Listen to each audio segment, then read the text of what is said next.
നമ്മൾ ആലോചിക്കണം. സമസ്തയുടെ ഓരോരോ പ്രവർത്തനങ്ങൾക്കും അള്ളുവെക്കുന്നവർ, അതിന് ഫിത്നയുണ്ടാക്കുന്നവർ, ഓരോരുത്തർക്കും അല്ലാഹു തആല ഓരോരോ ഉത്തരവാദിത്തങ്ങൾ നൽകിയിട്ടുണ്ട്. ആ ഉത്തരവാദിത്തങ്ങൾ ഓരോരുത്തരും കൃത്യമായി നിർവഹിച്ചു കൊണ്ടിരിക്കുന്നു. ചില ആളുകൾക്ക് ആദർശ സമ്മേളനം നടത്താനാണ് തൗഫീഖ്, വേറെ ആളുകൾക്ക് അത് മുടക്കാനാണ് തൗഫീഖ്. ചില ആളുകൾക്ക് പെർമിറ്റ് എടുക്കാൻ പോകാനാണ് തൗഫീഖ്, വേറെ ആളുകൾക്ക് എടുത്ത പെർമിറ്റ് മുടക്കാനാണ് തൗഫീഖ്. അങ്ങനെ അല്ലാഹു തആല ഓരോരുത്തർക്കും ഓരോരോ തൗഫീഖ് കൊടുത്തിട്ടുണ്ടാകും. ഓരോരുത്തർക്കും ഒരു ഡ്യൂട്ടി അല്ലാഹു ഏൽപ്പിച്ചു കൊടുത്തിട്ടുണ്ടാകും. അവരൊക്കെ ആ ഡ്യൂട്ടി കൃത്യമായി ചെയ്യുമ്പോഴും സമസ്ത എന്ന മഹിതമായ ആദർശ പ്രസ്ഥാനത്തിന്റെ ആദർശം എന്റെ അവസാനത്തെ ശ്വാസമുള്ളിടത്തോളം കാലം ഇവിടെ നിലനിർത്തുന്നുവെന്ന് പറയാൻ SKSSF-ന്റെ ഓരോരോ പ്രവർത്തകരും പ്രതിജ്ഞാബദ്ധരാണ് എന്നത് എന്റെ പ്രിയപ്പെട്ട മുഅ്മിനീങ്ങളെ ഈ സമയത്ത് പറയാൻ ഞാൻ ആഗ്രഹിക്കുകയാണ്. പകരക്കാരില്ലാതെ, സമാനമായവരില്ലാതെ, പിടിച്ചുകെട്ടാൻ കഴിയാതെ ഈ മഹിതമായ പ്രസ്ഥാനത്തിന്റെ മലവെള്ളപ്പാച്ചിൽ അങ്ങനെ ഗമിച്ചുകൊണ്ട് 100ാമത്തെ വാർഷികം ആഘോഷിക്കാൻ 100ന്റെ നിറവിലെത്തി നിൽക്കുകയാണ്.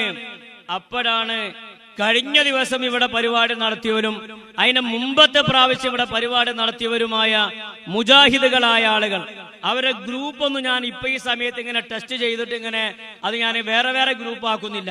അതാക്കേണ്ട ഒരു സമയം വരുന്ന സമയത്ത് ഞാൻ ആ രൂപത്തിൽ സംസാരിക്കും. ഇപ്പൊ ഞാൻ മൊത്തത്തിൽ ഞാൻ മുജാഹിദുകൾ എന്ന ലേബിളിൽ മാത്രമാണ് സംസാരിക്കുന്നത്. മുജാഹിദുകളായ ആളുകൾ ഇതിന്റെ വളർച്ചയിൽ 100ാം വാർഷികം പ്രഖ്യാപിച്ച് അന്ന് തുടങ്ങിയിട്ടുണ്ട്. അവരിങ്ങനെ മുരുക്കുംപട്ടിയുടെ കൂറപായിനമാര് 4 ഭാഗത്തും പാഞ്ഞ് പല സ്ഥലങ്ങളിലും സമ്മേളനങ്ങൾ സംഘടിപ്പിച്ച് വ്യാപകമായ പച്ചക്കളവുകൾ പ്രചരിപ്പിക്കുകയാണ്. ആ പ്രചരിപ്പിക്കുന്ന കളവുകൾക്കോ കൂട്ടുനിൽക്കുന്നത്, അവർക്ക് പിന്തുണ കൊടുക്കുന്നത് നമ്മളൊക്കെ വേദനപ്പെടുത്തുന്ന ആളുകളാണ് എന്നാൽ നമുക്ക് സങ്കടമുണ്ട്. ഞാൻ വളരെ ചുരുങ്ങിയത് ഒരുപാട് പ്രഭാഷകന്മാർ ഇവിടെ ഉണ്ട്. ഞാൻ അതുകൊണ്ട് ആ ഭാഗം പരത്തി പറയുന്നില്ല.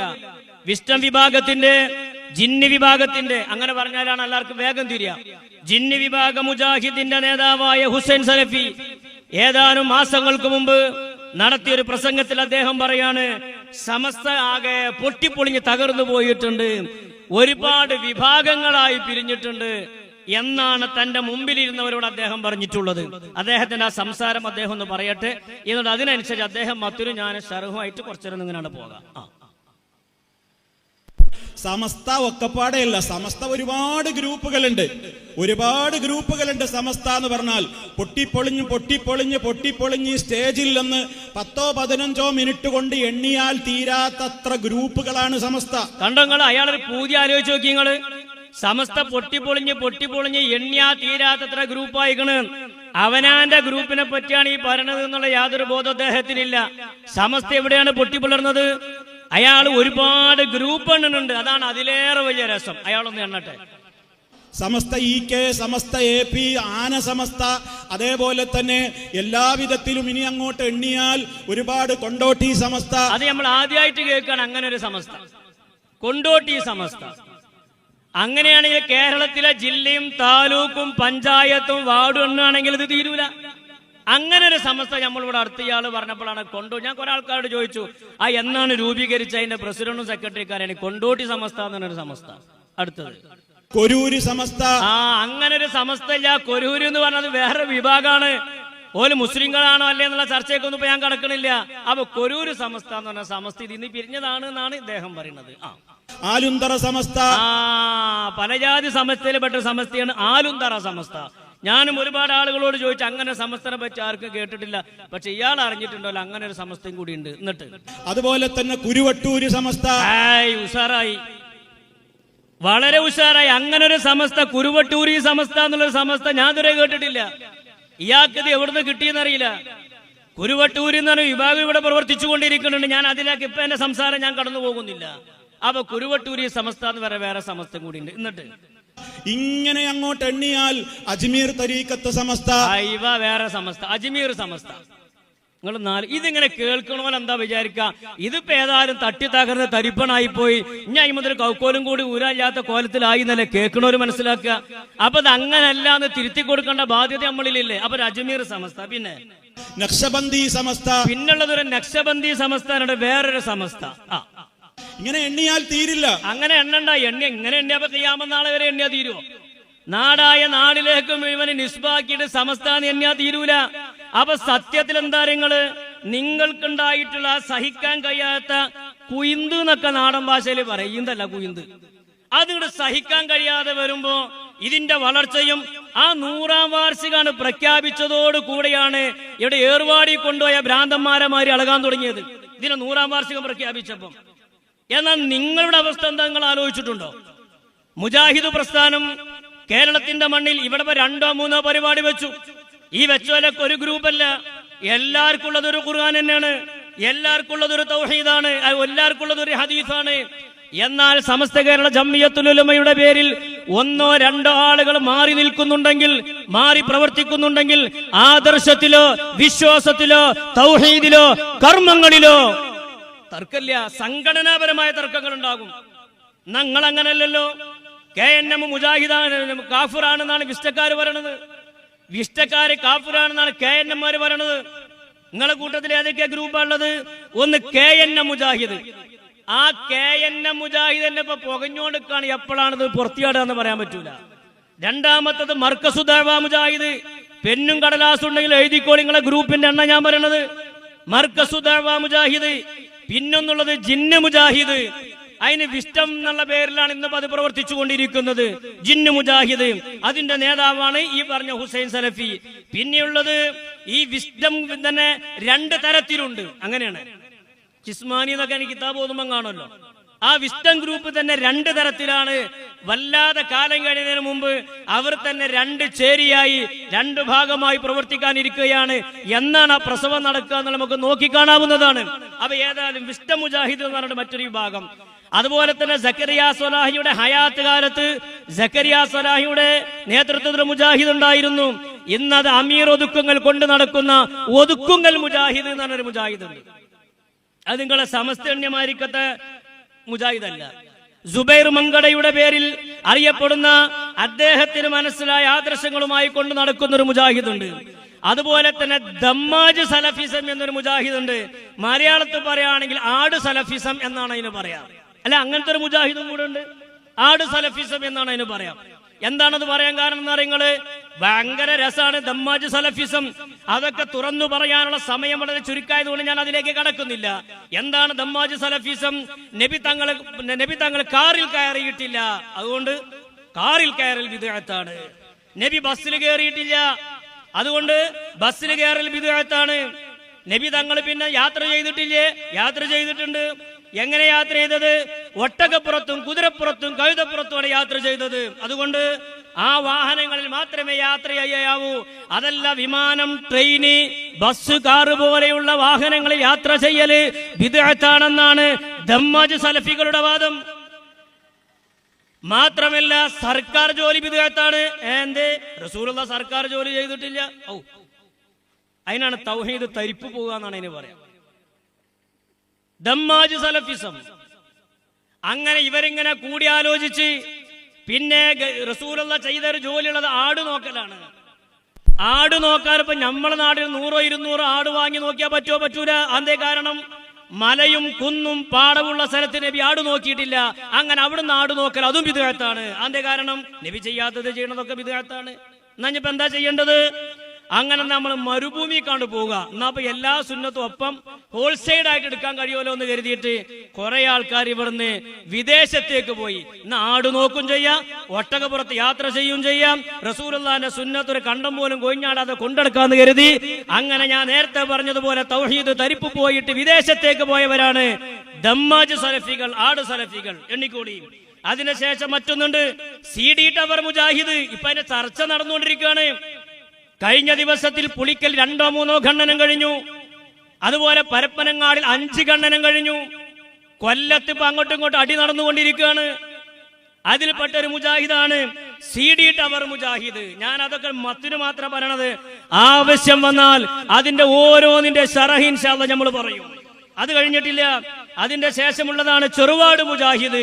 അവിടെ കുറച്ച് ആളുകളുണ്ട്, അത് കുറച്ച് ഉഗ്രവിഷമുള്ള സൈസാണ് ചെറുവാടി മുജാഹിദ്. ഒരൊറ്റ കൊത്തിന് പണിയിച്ചു അജാദി മുജാഹിദ്. അതിന്റെ ശേഷം മറ്റൊന്നുള്ളത് ഇരുവേറ്റി മുജാഹിദ്, അതുപോലെ തന്നെ മടവൂർ മുജാഹിദ്. ഇങ്ങനെ അങ്ങോട്ട് എണ്ണിയാൽ തസ്ബീഹ് മാലമ്മൽ എണ്ണിയാലും തീരൂല. 200 പേജിന്റെ നോട്ടുക്കും 2 പെന്ന് ഫുള്ള് മഷിയുള്ള 2 പെന്ന് എടുത്തിട്ട് എഴുതിയാലും തീരാതത്ര മുജാഹിദ് വിഭാഗക്കാർ ഭിന്നിച്ചിട്ടുണ്ട്. എന്തിന്റെ പേരിലാണ് ഭിന്നിച്ചത്? സംഘടനാപരമായ തർക്കമാണോ? അല്ല. എന്താ നിങ്ങൾക്കിടയിലുള്ള തർക്കം? നിങ്ങൾക്കിടയിലുള്ള തർക്കം തൗഹീദിന്റെ വിഷയത്തിലാണ്, ലാ ഇലാഹ ഇല്ലല്ലാഹ്ക്ക് നിർവചനം പറയുന്ന വിഷയത്തിലാണ്, ഇബാദത്തിന് നിർവചനം പറയുന്ന വിഷയത്തിലാണ്. അതുകൊണ്ട് നിങ്ങളുടെ ഗ്രൂപ്പിന്റെ പ്രശ്നങ്ങളും നിങ്ങളുമായി ബന്ധപ്പെട്ട പ്രശ്നങ്ങളൊക്കെ തീർത്തിട്ട് മതി ബഹുമാനപ്പെട്ട സമസ്ത കേരള ജംഇയ്യത്തുൽ ഉലമായുടെ മുകളിലേക്ക് മേക്കിട്ട് കയറാൻ എന്ന് മാത്രം ഈ സമയത്ത് നിങ്ങളോട് ഓർമ്മപ്പെടുത്തുകയാണ്. നിങ്ങളുടെ ഗ്രൂപ്പിന്റെ ആധിക്യത്താൽ ഇപ്പൊ എന്തുണ്ടായി? കഴിഞ്ഞ ദിവസം കഴിഞ്ഞ ദിവസം KNM-ന്റെ നേതാവ് ഹനീഫ് കായക്കൊടി പ്രസംഗിച്ചു കൊണ്ടിരിക്കുന്നു. അങ്ങനെ പ്രസംഗിച്ചു കൊണ്ടിരിക്കുന്നതിനിടയിൽ ഈ പറയപ്പെട്ട ജിന്നു മുജാഹിദുകളൊക്കെ വന്നിട്ട് സ്റ്റേജ് കയ്യേറി ഈമാൻ കുറഞ്ഞോലൊക്കെ വണ്ടി കഴിച്ചിലായി, അല്ലാത്തവരൊക്കെ ഒന്ന് കുറച്ച് മസുര് പിടിച്ചു. എന്തുണ്ടായി എന്നുള്ളത് ആ രംഗം നിങ്ങളൊന്ന് കാണി, ബാക്കി ഞാൻ സൗകര്യം പോലെ പറയാം. ഇവിടെ വന്ന് പറയും ഈ തരം അനുയായികൾ, ഈ വിസ്ഡം വിഭാഗം കേരളത്തിൽ ഉണ്ടാക്കിയെടുത്തത് ഇത്തരം ചില അനുയായികളെയാണ്. നമ്മൾ സാധാരണ പറയല്ലോ, സോഷ്യൽ മീഡിയയുടെ ഭാഷ ഉപയോഗിച്ചാൽ നമ്മൾ പറയും അടിമകളായ അനുയായികൾ. ഇങ്ങനെയുള്ള ചില അടിമകളെ വാർത്തെടുത്തു എന്നത് മാത്രമാണ് വിസ്ഡം വിഭാഗം കേരളത്തിൽ ഉണ്ടാക്കിയത്. അപ്പൊ ഹനീഫ് കായക്കൊടി കൊയങ്ങിയതിനു ശേഷം അടുത്ത ആൾ പ്രസംഗിക്കാൻ വരികയാണ്. അൽഹംദുലില്ലാഹ് വഹദ വസ്സലാത്തു വസ്സലാമു അലാ റസൂലിൽ അമീൻ. ഏറെ സന്തോഷം നിറഞ്ഞ ആ സ്റ്റേജിന്റെ വേക്കിൽ കൗങ്ങുന്തോട്ടാണ്. ഒരു വിസ്ഡംകാരൻ കണ്ട KNM-മാർ ഉന്തിയാണ് കൗങ്ങുന്തോട്ടത്ത് കൊണ്ടുപോകുന്നത്. എത്തി തീരുമാനമായതെന്ന് അറിയില്ല. നോക്കിക്കോളി. അവസ്ഥയിലാണ് നമ്മളുള്ളത്. ലാ ഇലാഹ ഇല്ലല്ലാഹ് എന്ന കലിമത്ത് തൗഹീദ് പറയാൻ പോലും ധൈര്യമില്ലാത്ത രീതിയിലേക്ക് സമൂഹം മാറി. എനിക്ക് വിശുദ്ധ ഖുർആനിൽ ഒരു ആയത്ത് ഓർമ്മ വരികയാണ്. സൂറത്ത് അഹ്കാഫിൽ അല്ലാഹു സുബ്ഹാനഹു വ തആല പറഞ്ഞതുപോലെ ഇന്നല്ലദീന ഖാലൂ റബ്ബുനല്ലാഹ് ഏതാലിരിക്കട്ടെ, ഈ രൂപത്തിൽ പരസ്പരം അടിച്ചും പരസ്പരം സ്റ്റേജ് കയ്യേറിയും സുന്നത്ത് ജമാഅത്തിന്റെ പ്രവർത്തകന്മാരെ മുശ്രിക്കുകളായി ചിത്രീകരിച്ചുകൊണ്ടിരിക്കുന്ന ഈ സമയത്ത് അവനവന്റെ അവസ്ഥ എന്താണെന്ന് നിങ്ങൾ ആലോചിക്കണം. ഞാൻ അതിന്റെ മറ്റുള്ള വിശദീകരണങ്ങളിലേക്ക് കടക്കുന്നില്ല. പക്ഷെ വളരെ ഗൗരവത്തിൽ നിങ്ങൾ ആലോചിക്കേണ്ട ഒരു കാര്യമുണ്ട്. നമ്മളൊക്കെ ചെറുപ്പം മുതൽ ഈ കാലം വരെ സംഘഗാനം എന്ന് കേട്ടിട്ടുണ്ട്. പക്ഷെ സംഘപ്രസംഗം എന്നുള്ളത് മുജാഹിദ് വന്നതിന് ശേഷം കേട്ടത്. ഒരേ വേദിയിൽ നിന്ന് രണ്ടാളുകൾ ഒപ്പം പ്രസംഗിക്കുക, ഒന്നിച്ചു പാട്ടുപാടലുണ്ട്. അതിനാണ് സംഘഗാനം എന്ന് പറയുന്നത്. അത് ക്ലിയർ കുറവുള്ളതുകൊണ്ട് ശരിക്കും മനസ്സിലായി. അതല്ല ആ സംഘപ്രസംഗം എന്ന് വരട്ടെ. ഇൻഷാ അല്ലാഹ് കുറേ കാര്യങ്ങൾ പറയാനുണ്ട്. ഇത്രയും കാലം ഒരു ആക്ഷേപം ഉന്നയിക്കാതെ എല്ലാവരും ആ പണ്ഡിതനെ അംഗീകരിക്കുകയും ബഹുമാനിക്കുകയും ആദരിക്കുകയും ചെയ്യുകയും അദ്ദേഹത്തെ ചർച്ചയ്ക്ക് വേണ്ടി ഒരു വേദി ഉണ്ടാക്കിയതാണ്. ഒന്ന് KNM ആണ്, മറ്റൊന്ന് ജിന്നു മുജാഹിദാണ്. അതിലിങ്ങനെ രണ്ടാൾക്കും ഉത്തരമൂട്ടി പിന്നെ രണ്ടാളും ഒപ്പം പ്രസംഗിക്കാൻ, അതിനാണ് സംഘപ്രസംഗം എന്ന് പറയുന്നത്. അത് ഈ ലോകാത്ഭുതങ്ങളിൽ ഒന്നായി മുജാഹിദ് ഉണ്ടായതിനു ശേഷം ഉണ്ടായ സംഗതിയാണ് സംഘപ്രസംഗം. പേടുകയും അദ്ദേഹത്തിന്റെ വീട്ടിൽ ചെന്ന് അദ്ദേഹത്തെ ക്ഷണിക്കുകയും ഒക്കെ ചെയ്തപ്പോൾ ആരും ഒരു കുട്ടിയും ആര് പറഞ്ഞാലും മാറിക്കൊണ്ടിരിക്കണം. നിങ്ങൾക്ക് ധൈര്യമുണ്ടോ? 10 മിനിറ്റ് കൂടി എനിക്ക് സംസാരിക്കാൻ അനുവാദം തരാൻ നിങ്ങൾക്ക് ധൈര്യമുണ്ടോ? ഞാൻ എഴുതിയത്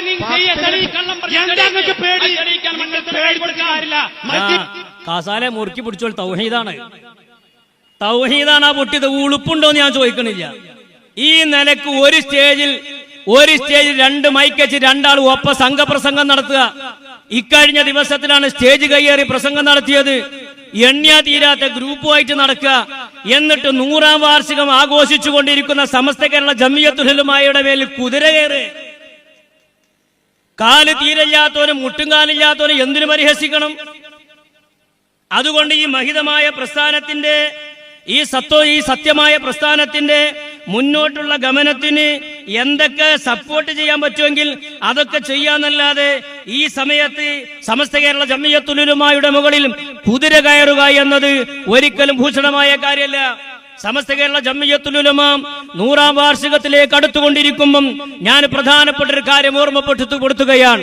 ഈ 100-ാം വാർഷികം കാസർഗോഡ് കുണിയൽ വെച്ച് നടക്കുമ്പം ഈ മഹിതമായ പ്രസ്ഥാനം 1926 രൂപീകൃതമായ പ്രസ്ഥാനം, അന്ന് മഹാനായ കോഴിക്കോട് ടൗൺ ഹാളിൽ വെച്ച് രൂപീകൃതമായ പ്രസ്ഥാനത്തിന് മഹാനായ വരക്കൽ മുല്ലക്കോയ തങ്ങൾ പ്രഥമ പ്രസിഡന്റായി. തൊട്ടടുത്ത വർഷത്തിൽ 1927 താനൂരിൽ വെച്ചുകൊണ്ട് നടന്ന സമസ്തയുടെ 1-ാം വാർഷിക മഹാസമ്മേളനം പിറ്റത്തെ വർഷം നടന്നു. അന്ന് അധ്യക്ഷനായിരുന്നത് വേലൂര് ബാഖിയാത്തു സ്വാലിഹാത്തിന്റെ മാനേജർ മഹാനായ ളിയാഉദ്ദീൻ ഹസ്രത്ത് ഉസ്താദായിരുന്നു. 1928 മൂളൂരിൽ വെച്ചുകൊണ്ട് സമസ്തയുടെ 2-ാം വാർഷിക സമ്മേളനം നടന്നു. അന്ന് അതിന്റെ അധ്യക്ഷൻ മഹാനായ എ.വി. അഹമ്മദ് കുട്ടി മുസ്ലിയാരായിരുന്നു. 1929 ചെമ്മൻകുഴിയിൽ വെച്ച് സമസ്തയുടെ 3-ാം സമ്മേളനം നടന്നു. അന്നത്തെ അധ്യക്ഷൻ മഹാനായ മൗലാന അബ്ദുൽ ബാരി ഉസ്താദായിരുന്നു. 1930 മണ്ണാർക്കാട് വെച്ച് സമസ്തയുടെ 4-ാം സമ്മേളനം നടന്നു. അതിന്റെ അധ്യക്ഷൻ മഹാനായ മൗലാന പെള്ളങ്ങര ഉസ്താദ് എന്ന മഹാനവർകളായിരുന്നു. 1931 വെള്ളിയഞ്ചേരിയിൽ വെച്ച് സമസ്തയുടെ 5-ാം സമ്മേളനം നടന്നു. അതിന്റെ അധ്യക്ഷൻ കരിമ്പനക്കൽ അഹമ്മദ് മുസ്ലിയാരായിരുന്നു. 1932 സമസ്തയുടെ 6-ാം സമ്മേളനം നടന്നു. അത് ഫറൂഖിൽ വെച്ചായിരുന്നു. അതിന്റെ അധ്യക്ഷൻ മഹാനായ മൗലാന അഹമ്മദ് കോയ ശാലിയാത്തിയായിരുന്നു. 1945 മെയ് മാസം 16-ാം തീയതി കാര്യവട്ടത്ത് വെച്ച് സമസ്തയുടെ 16-ാം സമ്മേളനം നടന്നു. അതിന്റെ അധ്യക്ഷൻ മഹാനായ മൗലാന ഖുതുബി മുഹമ്മദ് മുസ്ലിയാരായിരുന്നു. 1947 മാർച്ച് 17-ന് മീൻചന്തയിൽ വെച്ച് സമസ്തയുടെ 17-ാം വാർഷിക സമ്മേളനം നടന്നു. അതിന്റെ അധ്യക്ഷൻ മഹാനായ ഷെയ്ഖ് ആദം ഹസ്രത്ത് ഉസ്താദ് അവർകളായിരുന്നു. 1950 വളാഞ്ചേരിയിൽ വെച്ച് സമസ്തയുടെ 18-ാം വാർഷിക സമ്മേളനം നടന്നു. 1951 വടകരയിൽ വെച്ച് സമസ്തയുടെ 19-ാം വാർഷിക സമ്മേളനം നടന്നു. ആ സമ്മേളനത്തിലാണ് ഇസ്ലാം മത വിദ്യാഭ്യാസ ബോർഡ് രൂപം കൊള്ളുന്നത്. 1954 ഏപ്രിൽ മാസം 25-ാം തീയതി വീണ്ടും താനൂരിൽ വെച്ച് 20-ാം വാർഷിക സമ്മേളനം നടന്നു. അവിടെ വെച്ചിട്ടാണ് SYS രൂപീകരിക്കുന്നത്. 1961 തിരൂരങ്ങാടിയിൽ വെച്ച് സമസ്തയുടെ 21-ാം സമ്മേളനം നടന്നു. അവിടെ വെച്ചിട്ടാണ് SYSന്റെ അംഗീകാരം നൽകുന്നത്. 1972 തിരുനാവായയിൽ വെച്ച് സമസ്തയുടെ 23-ാം സമ്മേളനം നടന്നു. 1985 കോഴിക്കോട് കടപ്പുറത്ത് സമസ്തയുടെ 24-ാം സമ്മേളനം നടന്നു. 1996 കോഴിക്കോട് കടപ്പുറത്ത് സമസ്തയുടെ 25-ാം സമ്മേളനം അഥവാ 70-ാം വാർഷിക സമ്മേളനം നടന്നു. 85-ാം വാർഷിക സമ്മേളനം കൂരിയാട് വെച്ച് നടന്നു. 90-ാം വാർഷിക സമ്മേളനം ആലപ്പുഴയിൽ നടന്നു. ഇൻഷാ അല്ലാഹ് 2026 സമസ്തയുടെ 100-ാം വാർഷിക സമ്മേളനം അള്ളാഹുവിന്റെ തൗഫീഖ് ഉണ്ടെങ്കിൽ 100-ാം വാർഷിക സമ്മേളനം കാസർഗോഡ് കുണിയിൽ വെച്ച് മഹാനായ വരക്കൽ മുല്ലക്കോയ തങ്ങളുടെ നാമധേയത്തിലുള്ള വേദിയിൽ വെച്ച് നടക്കുകയാണ്. അതിൽ കൂടാനും പങ്കെടുക്കാനും ഒരു ബിന്ദുവായിട്ട് അലിഞ്ഞു ചേരാനും അല്ലാഹു തആല നമുക്കൊക്കെ തൗഫീഖ് തന്ന് അനുഗ്രഹിക്കുമാറാകട്ടെ. ആമീൻ എന്ന് ഈ സമയത്ത് ദുആ ചെയ്യുകയാണ്. നിങ്ങളെ സമ്മേളനം നടന്ന ഡേറ്റ് ഒന്നും കാണി. നിങ്ങളെ സംഘടന രൂപീകരിച്ചത് മുതൽ ഇതുവരെ നടന്ന ആ സമ്മേളനത്തിന്റെ ആ ഭാഗം നിങ്ങൾ വിശദീകരിക്ക് കഴിയില്ല. ഇവിടെ തുവൂരിൽ വെച്ചുകൊണ്ട് നടന്ന കഴിഞ്ഞ പ്രസംഗങ്ങളിൽ മുജാഹിദിന്റെ പ്രസംഗങ്ങൾ നടന്നിരുന്നു. ആ പ്രസംഗങ്ങളിൽ കാര്യമായിട്ട് അവർ പറഞ്ഞിട്ടുള്ളത് സിയാറത്തുമായി ബന്ധപ്പെട്ട വിഷയങ്ങളും ഔലിയാക്കളുമായി ബന്ധപ്പെട്ട വിഷയങ്ങളും. ഞാനിവിടെ വരുന്ന സമയത്ത് സ്വാഗത പ്രസംഗം നടക്കുന്നു. ആ സ്വാഗത പ്രസംഗം നടത്തിയ പ്രിയപ്പെട്ട സുഹൃത്ത് വളരെ പ്രധാനപ്പെട്ട ഒരു പോയിന്റ് പറഞ്ഞിട്ടുണ്ട്. നിങ്ങൾ ഗ്യാലറിയിൽ ഇരുന്ന് കളി കാണാതെ സമസ്ത കേരള ജംഇയ്യത്തുൽ ഉലമയുടെ വിദ്യാഭ്യാസ ബോർഡിന്റെ കീഴിൽ ഇസ്ലാം മത വിദ്യാഭ്യാസ ബോർഡിന്റെ കീഴിൽ പഠിപ്പിക്കുന്ന മദ്രസയിലെ പുസ്തകങ്ങൾ ഒഴിവുണ്ടാകുന്ന സമയത്ത് ഒന്ന് വായിച്ചു നോക്കണം. അറബി മലയാളം ആയതുകൊണ്ട് നിങ്ങൾക്ക് തിരിയില്ലെങ്കിൽ അത് തിരിയാവുന്ന ഒരാളടുത്ത് ചെന്നിട്ടൊന്ന് വായിച്ചു നോക്കണം. സിയാറത്തുമായി ബന്ധപ്പെട്ട് അഹ്ലുസുന്നത്ത് വൽ ജമാഅത്തിന്റെ നിലപാടെന്താണ്, ഔലിയാക്കളുമായി ബന്ധപ്പെട്ട് സമസ്ത കേരള ജംഇയ്യത്തുൽ ഉലമയുടെ നിലപാടെന്താണ്. ആ നിലപാടുകളൊക്കെ പൂർണ്ണമായി മാറ്റിവെച്ച് അവർ രൂപീകരിച്ച് അവരുടെ മനസ്സിൽ കണ്ട ഒരു നിലപാടുണ്ട്, അവർ മനസ്സിൽ കണ്ട ഒരു ആശയുണ്ട്, അവർ മനസ്സിൽ കണ്ട ഒരു ആദർശമുണ്ട്. അതിങ്ങനെ ഉരുട്ടിക്കൂട്ടിണ്ടാക്കി അത് സുന്നികളുടെ മേലിലേക്ക് വെച്ചുകെട്ടി ഇതാണ് സുന്നികൾ സിയാറത്ത് കൊണ്ട് ഉദ്ദേശിക്കുന്നത്, ഇതാണ് സുന്നികളുടെ ഔലിയാക്കന്മാരെന്ന് സുന്നികൾക്കില്ലാത്ത വിശ്വാസങ്ങൾ സുന്നികളുടെ മേലിൽ വെച്ചുകെട്ടുന്ന പ്രസംഗമായിരുന്നു ഇവിടെ നടന്നിട്ടുണ്ടായിരുന്നത്. വളരെ ഗൗരവത്തിൽ ആലോചിക്കണം. സിയാറത്തുമായി നമ്മൾ മനസ്സിലാക്കേണ്ട വസ്തുത, ഇവരെ സമുദായത്തെ തെറ്റിദ്ധരിപ്പിച്ചുകൊണ്ടിരിക്കുന്ന വസ്തുത. നേരത്തെ ബഹുമാനപ്പെട്ട വാക്കോട് ഉസ്താദ് പറഞ്ഞ അയാൾ ചുഴലി അബ്ദുള്ള മൗലവി, അദ്ദേഹം സിയാറത്തുമായി ബന്ധപ്പെട്ട് നടത്തിയൊരു പരാമർശമുണ്ട്. ആ പരാമർശം നിങ്ങളൊന്ന് കേൾക്കണം. എന്നിട്ട് ഇൻഷാ അല്ലാഹ് അതുമായി ബന്ധപ്പെട്ട ചില കാര്യങ്ങൾ ഓർമ്മപ്പെടുത്തുകയാണ്. അതേ ആശയമാണ് കഴിഞ്ഞ പ്രസംഗത്തിൽ ഇവിടെ നടന്നിട്ടുള്ള പ്രസംഗത്തിൽ ഇവിടെ ഓർമ്മപ്പെടുത്തിയിട്ടുള്ളത്. ചുഴലി പറയട്ടെ. ജാറങ്ങൾ പാവപ്പെട്ട സാധാരണക്കാരന്റെ ആവശ്യ പൂർത്തീകരണത്തിന് വസ്തുക്കളെ സംഘടിപ്പിക്കാൻ ആത്മീയമായ ഒരു ബന്ധം ആവശ്യമാണ് എന്ന് കെട്ടിച്ചമച്ച് സാധാരണക്കാരന്റെ മനസ്സിനെ ജാറവുമായി മരിച്ചുപോയ മഹാന്മാരുമായി ബന്ധിപ്പിച്ച് ആവശ്യ പൂർത്തീകരണത്തിന് വേണ്ടി ഒരുങ്ങാൻ ആവശ്യപ്പെടുന്ന പുരോഹിതന്മാരുടെ കപടമുഖമാണ് ജാറങ്ങൾ. പുരോഹിതന്മാരുടെ കപടമുഖമാണ് ജാറം. അത് എനിക്ക് മനസ്സിലായിട്ടില്ല.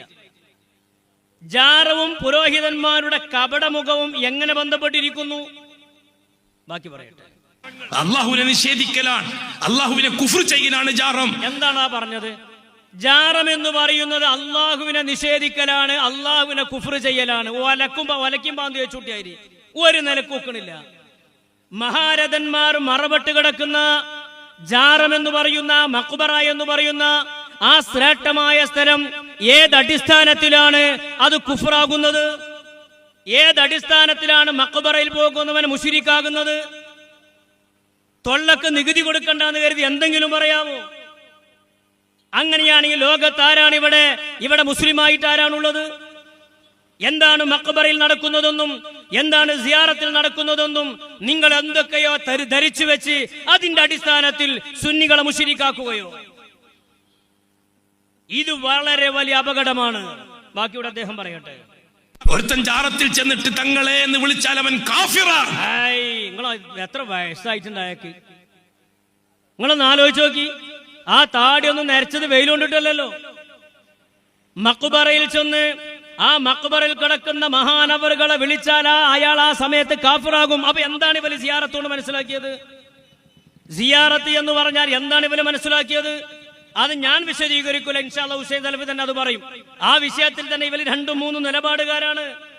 ആ മഖ്ബറിൽ മറപെട്ട് കിടക്കുന്ന മഹാരഥന്മാരെ ചെന്ന് സിയാറത്ത് ചെയ്ത് അവരെ തവസ്സുൽ ചെയ്ത് ദുആ ചെയ്യുന്നതിൽ എന്ത് തെറ്റാണുള്ളത്?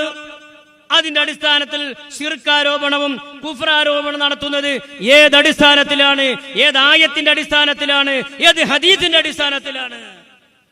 വലിയ തൊള്ളേ പറഞ്ഞാ പോരാ. മാത്രല്ല, പിന്നെ അദ്ദേഹം മറ്റൊരു കാര്യം കൂടി പറയുന്നുണ്ട്. മഖ്ബറയിൽ പോകുന്നവർ അള്ളാഹുവിന്റെ റഹ്മാൻ എന്ന സിഫത്തിനെ നിഷേധിക്കുന്നവരാണെന്ന്. എത്ര ആലോചിച്ചിട്ടും വൃത്തം കിട്ടാത്തൊരു സംഗതിയാണത്. റഹ്മാൻ എന്ന സിഫത്തും സിയാറത്തിന് പോകലും തമ്മിൽ എന്ത് ബന്ധമുള്ളത്? പറയട്ടെ. ഒരുത്തൻ ജാറത്തിൽ ചെന്നിട്ട് തങ്ങളെ എന്ന് വിളിച്ചാൽ അവൻ കാഫിറാണ്. എന്തുകൊണ്ട്? അല്ലാഹു തആല റഹ്മാൻ എന്ന സിഫത്തിനെ നിഷേധിച്ചവനാണ് അവൻ. എന്താ തമ്മിൽ ബന്ധം? സിയാറത്തിന് പോകലും അള്ളാഹുവിന്റെ റഹ്മാൻ എന്ന സിഫത്തും തമ്മിൽ എന്ത് ബന്ധമുള്ളത്? അപ്പൊ സിയാറത്തിന് പോകുന്ന മനുഷ്യൻ അള്ളാഹുവിന്റെ റഹ്മാൻ എന്ന സിഫത്തിനെ നിഷേധിച്ചു എന്നാണ് ഇയാൾ പറയണത്. ഇതല്ലേ നിങ്ങൾ അനുയായികൾക്ക് പഠിപ്പിച്ചു കൊടുക്കുന്നത്? അതല്ലേ അവർ കേൾക്കുന്നത്?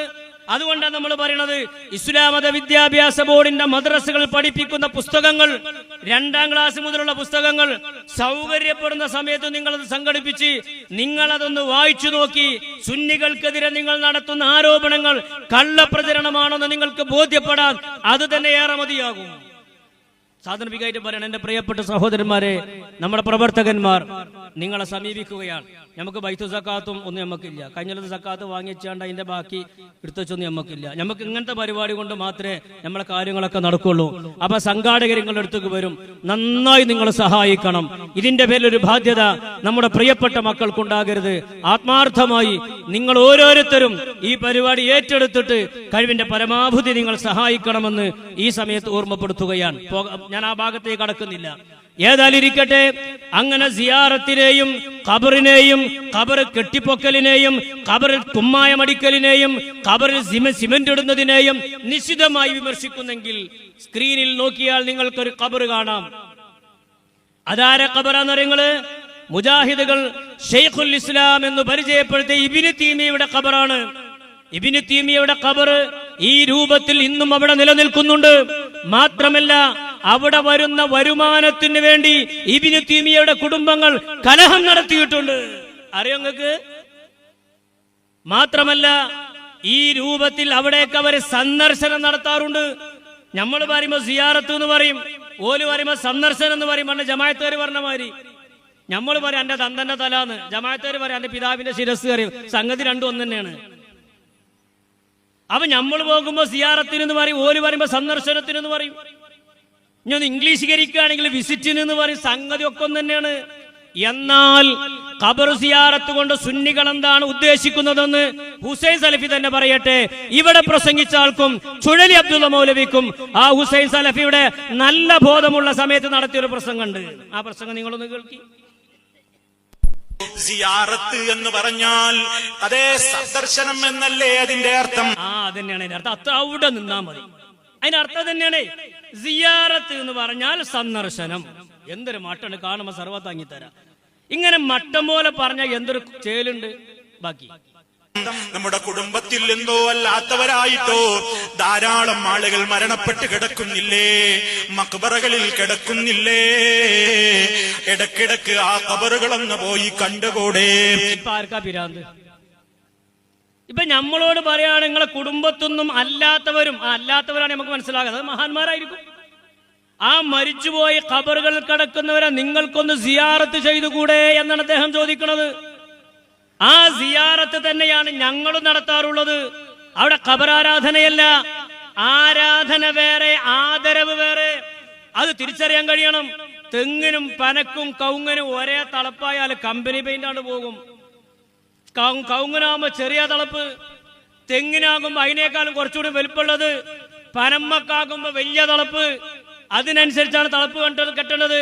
നിങ്ങൾ ഔലിയാക്കന്മാരും അമ്പിയാക്കന്മാരും സാധാരണക്കാരും ഒരേ കണ്ണുകൊണ്ട് കണ്ടതാണ് നിങ്ങൾക്ക് പ്രശ്നമായിട്ടുള്ളത്. അമ്പിയാക്കന്മാർ മഅ്സൂമികളല്ലേ? അന്നഹും മഅ്സൂമൂന മിൻ കുല്ലി ദംബിൻ വഖതിയത്തിൻ ഖബല നുബുവതി വബഅദഹാ. നുബുവത്തിന്റെ മുമ്പും നുബുവത്തിന്റെ ശേഷവും പരിപൂർണ പാപ സുരക്ഷിതരായ അമ്പിയാക്കന്മാർ. ഔലിയാക്കന്മാർ മഹ്ഫൂദികളല്ലേ? അപ്പൊ അവരൊക്കെ കാണേണ്ട കണ്ണുകൊണ്ടല്ലേ കാണേണ്ടത്? അപ്പൊ അവിടെ പോയിട്ടുള്ള സിയാറത്ത് അത് നടത്തേണ്ടതാണ്. ഇനി അതുകൊണ്ട് എന്തൊക്കെ നേട്ടാണ് ഉണ്ടാകുക എന്നുള്ളത് മൂപ്പരൊന്ന് പറയട്ടെ. അവർക്ക് വേണ്ടി അല്ലാഹുവിനോട് പ്രാർത്ഥിച്ചുകൂടെ? അങ്ങനെ ഞങ്ങൾ പ്രാർത്ഥിക്കലുണ്ട് എന്നാണ് ഞങ്ങൾ ഇന്നത്തെ കാട്ടണമെന്നൊന്ന് വന്നു നോക്കണ്ടേ? നിങ്ങളിങ്ങനെ കരക്കത്തുന്നാണ്ട് ഇങ്ങനെ ആരാധനയാണ് ആരാധനയാണ് ഇങ്ങനെ പറയാന്നല്ലാതെ അതിന് ഞങ്ങൾ എന്താണ് അവിടെ ചെയ്യണമെന്ന് ഒഴിവുണ്ടാകുമെന്ന് വന്നു നോക്കേണ്ടി. അതല്ലേ നബിതങ്ങൾ പഠിപ്പിച്ചു തന്ന സിയാറത്ത്? അതെ, ആ നബിതങ്ങൾ പഠിപ്പിച്ചു തന്ന സിയാറത്ത് തന്നെയാണ് ഞങ്ങൾ ചെയ്യുന്നത്. അവിടെ ആരാധനല്ല, അത് ആദരവാണ്, അത് ഇബാദത്താണ്. അവിടെ കിടക്കുന്നത് ദൈവങ്ങളല്ല, ബിംബങ്ങളല്ല, പ്രതിഷ്ഠകളല്ല, ആദരവാണ്, സിയാറത്താണ്. അതിനപ്പുറത്തൊന്നുമില്ല. അതുകൊണ്ട് നമുക്ക് രണ്ട് നേട്ടമില്ലേ പ്രിയമുള്ളവരെ? അങ്ങനെ സിയാറത്ത് ചെയ്താൽ നമുക്ക് രണ്ട് നേട്ടമുണ്ട് എന്നാണ് അദ്ദേഹം പറഞ്ഞത്. ഏതൊക്കെയാണ് രണ്ട് നേട്ടം കൂടെ അദ്ദേഹം പറയട്ടെ. ഒന്ന്, നമ്മുടെ പ്രാർത്ഥന അല്ലാഹ് സ്വീകരിച്ചുവെങ്കിൽ അല്ലാ എന്റെ ഉമ്മാക്ക് പുറത്തു കൊടുക്കണേ, എന്റെ ഉപ്പാക്ക് പുറത്തു കൊടുക്കണേ, എന്റെ ഉപ്പാപ്പാക്ക് പുറത്തു കൊടുക്കണേ, എന്റെ പെങ്ങൾക്ക് പുറത്തു കൊടുക്കണേ, ഈ ഖബറിലുള്ള മുസ്ലിമിന് പുറത്തു കൊടുക്കണേ അല്ലാ എന്ന പ്രാർത്ഥന അല്ലാഹ് സ്വീകരിച്ചെങ്കിൽ ദുആ ചെയ്തതിന്റെ കൂലിയും നമുക്ക് കിട്ടി. ആ പ്രാർത്ഥന കബൂലായിട്ടുണ്ടെങ്കിൽ അതാ ആ ഖബറിൽ കിടക്കുന്ന വ്യക്തിക്ക് അല്ലാഹ് ശാന്തി നൽകില്ലേ? നൽകും. എന്തൊരു മട്ടുണ്ടെന്ന് ആലോചിക്കുക നിങ്ങളെ. അപ്പൊ ദുആർക്കണോൽക്കും കൂലിയുണ്ട്, ഖബറിൽ കിടക്കണോൽക്കും കൂലിയുണ്ട്. അങ്ങനെ ആ ഇങ്ങനെയാണ് മനുഷ്യന്മാർക്ക് ദീന് പറഞ്ഞു കൊടുക്കേണ്ടത്. അതല്ലാതെ ഇങ്ങനെ മൈക്കലിങ്ങനെ പൊട്ടിത്തെറിച്ചുകൊണ്ടൊന്നും ബാക്കിയുള്ള കാഫിർ മുശ്രിക്ക് ആക്കിയോണ്ടൊന്നും ഒരു കാര്യമില്ല. അപ്പൊ ഇങ്ങനെ മട്ടം പോലെ ജനങ്ങൾക്ക് പറഞ്ഞു കൊടുക്കുക. അപ്പൊ അതുകൊണ്ട് ഈ രൂപത്തിലുള്ളൊരു സിയാറത്ത് ഇതാണ് ഞങ്ങൾ നടത്താറുള്ള സിയാറത്ത്. അപ്പൊ ദുആർക്കണോനും കൂലിയിട്ടും ഖബറുള്ളവനും അതുകൊണ്ട് ഗുണം കിട്ടും. അതും മാത്രമല്ല പിന്നെയോ നമുക്ക് മരണചിന്തയുണ്ടാകില്ലേ? അപ്പൊ ഖബർ സിയാറത്ത് ചെയ്താൽ പിന്നെ അതിന്റെ പുറമെ മരണചിന്ത ഉണ്ടാകും ചെയ്യുന്നതാണ് മൂപ്പരമണം. അതും നല്ലൊരു കാര്യം തന്നെയാണ്. ഖബർ കാണുമ്പോ ഞെട്ടാത്തവരായിട്ടാരാ ഉള്ളത്? ഞെട്ടാത്തത് മുജാഹിദ് മാത്രം ഞെട്ടാത്തവര്, ബാക്കിയൊക്കെ ഞെട്ടും. കാരണം ഓൽക്കതൊരു ബിംബായിട്ടാണ് തോന്നുന്നത്, ഒരു ആരാധ്യ സ്ഥലമായിട്ടല്ലേ നിങ്ങൾക്കത് തോന്നുന്നത്. അപ്പൊ ഖബർ കണ്ടിട്ട് ഞെട്ടാത്തോല് ലോകത്താരും ഉണ്ടാവും, എല്ലാവരും ഞെട്ടും. നിങ്ങളെ ഒഴിച്ച് ബാക്കിയുള്ളവരൊക്കെ ഖബർ കണ്ടാൽ ഞെട്ടും. ഇനി മൂപ്പര ഖബറിന്റെ ആ പ്രസംഗം ഒന്ന് മട്ടത്തിലാക്കാൻ തഴവന്റെ രണ്ട് വരി ബൈത്തും കൂടി പാടുണ്ട്. വേദം എന്തായാലും നന്നാകണമെങ്കിൽ തഴവന്റെ പാട്ടന്നെ പാടാം. അത് ഞാൻ പാടിയാലും പാടില്ല, പാടിക്കോളി.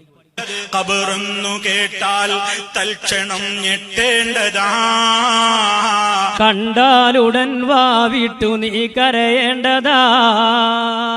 വേദം നന്നാകഴിഞ്ഞ് മുജാഹിദായാലും തഴവന്റെ പാട്ടന്നെ പാടണം. സംഗതിയിൽ ചുരുക്കുണ്ടെന്ന് പറഞ്ഞാലും. അപ്പൊ ഏതായാലും ഈ രൂപത്തിലല്ലേ സിയാറത്തിനെ സംബന്ധിച്ച് പറയേണ്ടത്. എന്നിട്ട് അവിടെ ചെന്നാൽ പോകുന്നവൻ മുശ്രിക്കാണ്, അവിടെ ചെയ്യുന്നത് ശിർക്കാണ് എന്ന് എന്തിനാണ് ഈ ദുരാരോപണം നടത്തുന്നത്? സത്യത്തിൽ ലോപിച്ച് ലോപിച്ച് ലോപിച്ച് ലോപിച്ച് മാറ്റം വന്ന് ഇന്നത്തെ ഈ 2025 എത്തി നിൽക്കുന്ന മുജാഹിദിന്റെ യഥാർത്ഥ സ്വഭാവം പണ്ടുണ്ടായിരുന്ന ഖവാരിജിയാക്കളുടെ സ്വഭാവമാണ്. ഞാനത് ഉത്തരവാദിത്ത ബോധത്തിലാണ് പറയുന്നത്. അത് ഖവാരിജിയാക്കളുടെ സ്വഭാവമാണ്. എന്താണ് ഖവാരിജിയാക്കളുടെ സ്വഭാവം? പണ്ട് കാലത്ത് പല ബിദ്അത്തുകാരോട് ഉണ്ടായിരുന്നില്ലേ? ഖദരിയാക്കൾ ഉണ്ടായിരുന്നില്ലേ? ദഹരിയാക്കൾ ഉണ്ടായിരുന്നില്ലേ? ഖവാരിജിയാക്കൾ ഉണ്ടായിരുന്നില്ലേ? പല ജാതി വിഭാഗക്കാരുണ്ടായിരുന്നു. അതിൽപ്പെട്ട ഒരു വിഭാഗക്കാരാണ് ഖവാരിജികൾ എന്ന് പറയുന്ന ഒരു ടീം. എന്നാണ് ഖവാരിജിയാക്കളുടെ പണി? പ്രധാനപ്പെട്ട 3 പണിയാണ് ഖവാരിജികൾക്ക് ഉണ്ടായിരുന്നത്. ആ 3 പണി തെർക്കീബ് തെറ്റാതെ ചെയ്യണത് മുജാഹിദാണ്.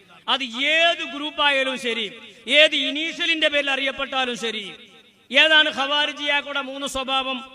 1, മുസ്ലിമിനെ കാഫിറേ എന്ന് വിളിക്കുക. അതിപ്പോ ഇന്നിപ്പോ ചുടലി വിളിച്ചു നിങ്ങൾ കേട്ടു. മുജാഹിദ് ബാലിശ്ശേരി തൊള്ള തുറന്ന് അതന്നെ പറയലുള്ളൂ.